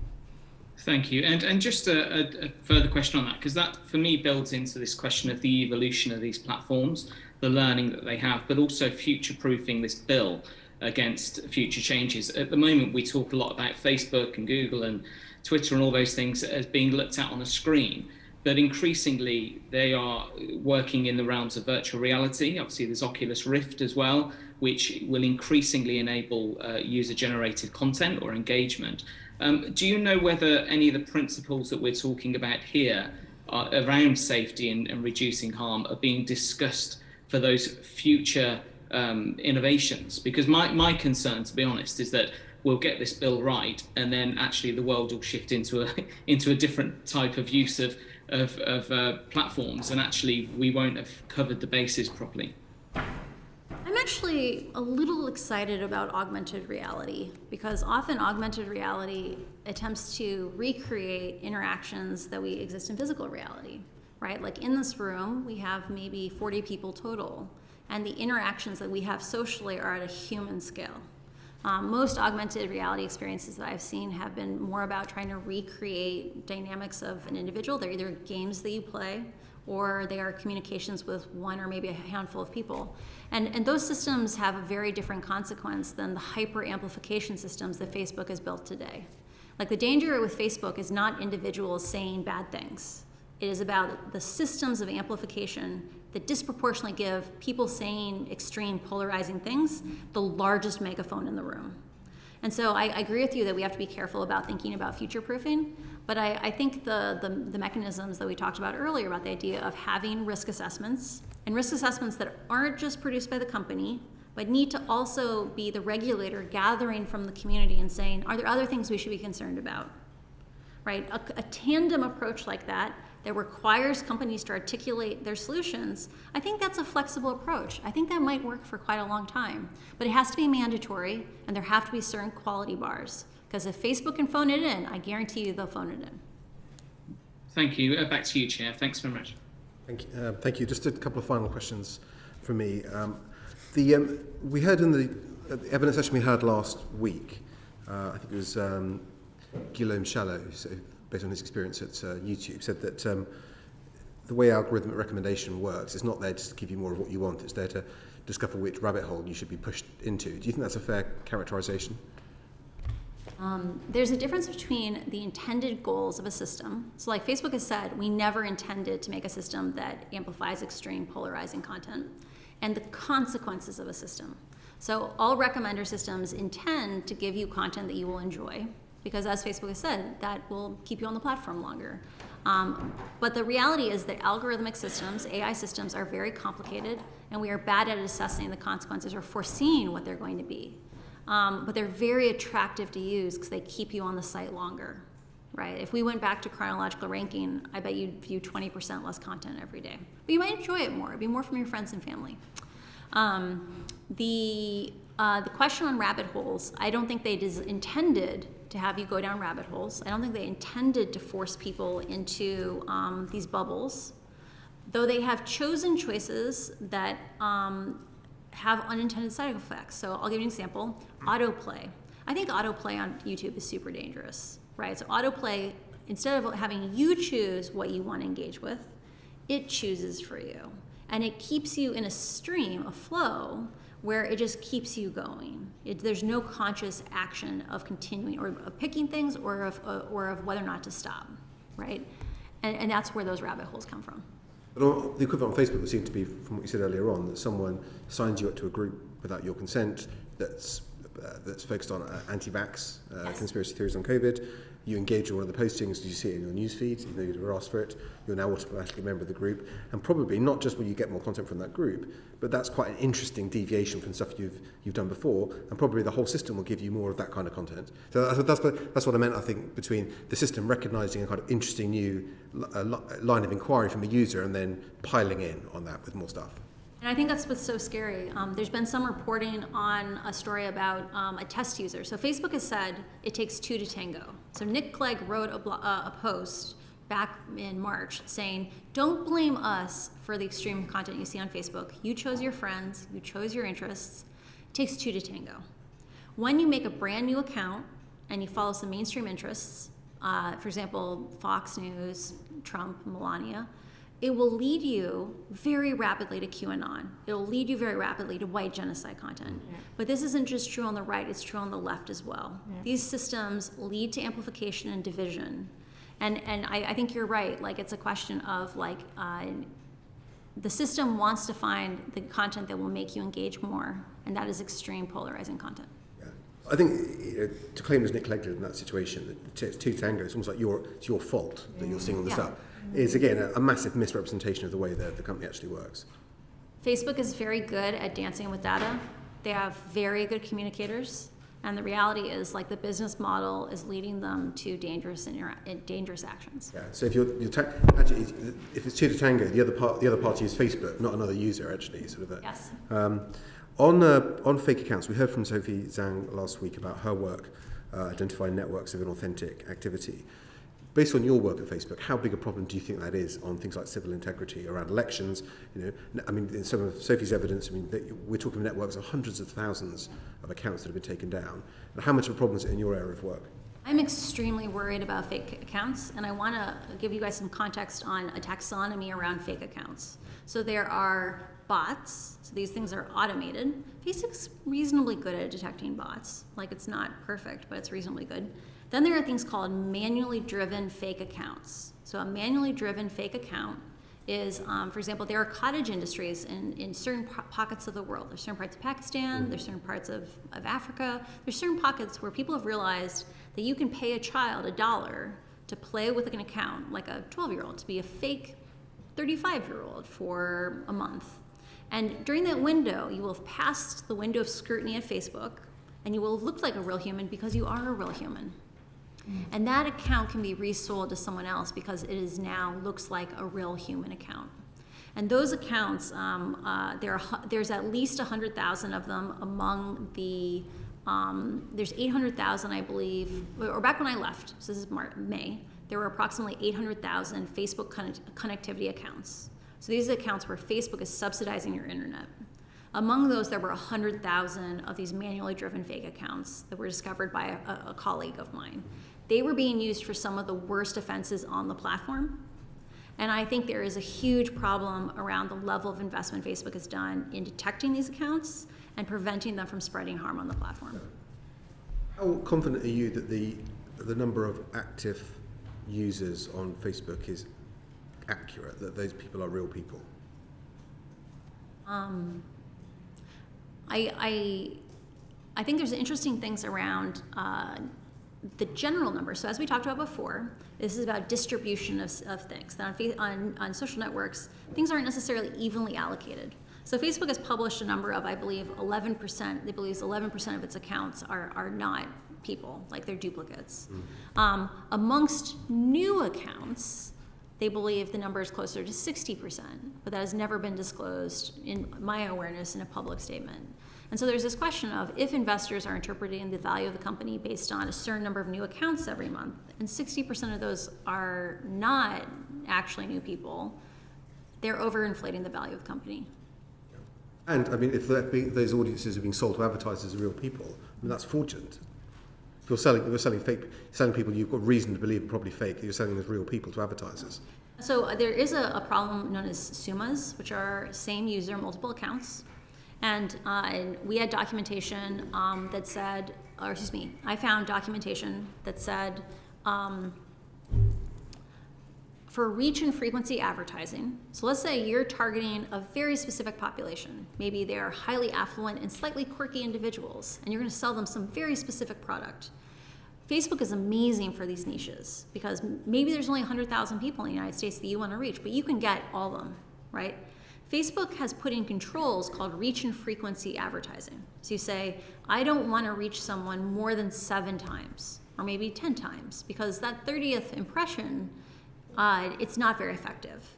And Facebook's internal research says that those systems, the reach and frequency advertising systems, were not accurate because they didn't take into consideration these same user multiple account effects. So that is definitely Facebook overcharging people for their product. That presumably works in the same way on Instagram as well. I'm sure it does. There have been concerns raised about, in particular, young people encouraged to have multiple duplicate accounts on Facebook. Is that a concern? Sorry, on Instagram, have duplicate accounts on Instagram. Is that something you share from a safety? Do you share that concern from a safety point of view?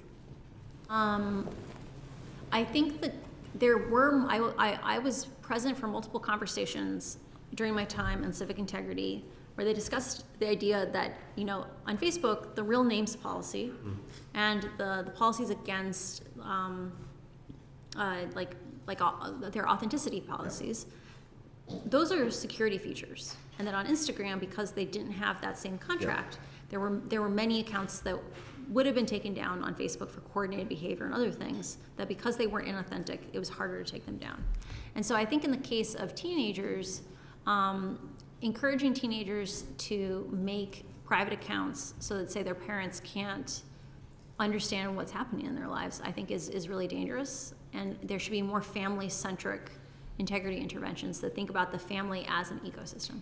Yeah, because as you say, a young person engaging with harmful content, problematic content, probably do it using a different account while their parents see the one that they think they should have. But I mean, do you think that policy needs to change? Do you think the system can be made to work on Instagram as it does today? I don't think I know enough about Instagram's behavior in that way to give a good opinion. Okay, but as a kind of concerned citizen who's worked in technology, I strongly believe that Facebook is not transparent enough today, and that it's difficult for us to actually figure out the right thing to do because we are not told accurate information about how the system itself works. Yeah, and that's unacceptable. I think we'd agree with that. I think that's a good summation of, I think, a lot of what we've been talking about this afternoon. I think that concludes the questions from the committee. So we'd just like to thank you for your evidence and for taking the trouble to visit us here in Westminster. Thank you so much for the opportunity. Thank you. Thank you very much. Thank you.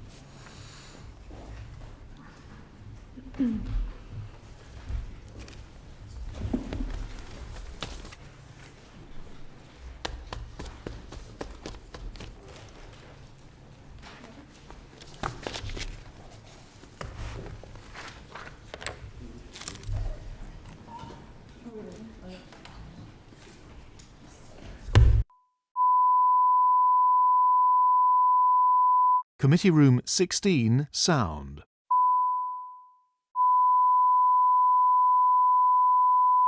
Committee Room 16, sound.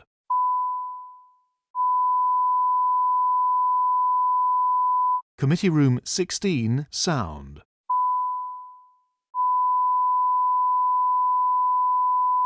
Committee Room 16, sound.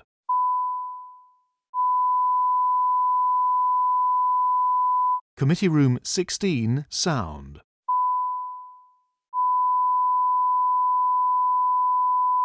Committee Room 16, sound.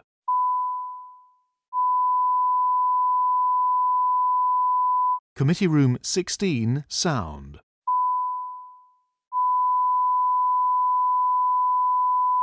Committee Room 16, sound.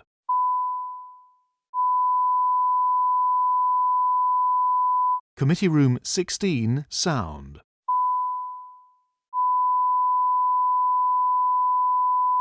Committee Room 16, sound.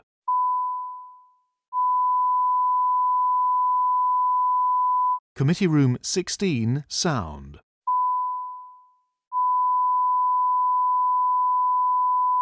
Committee Room 16, sound.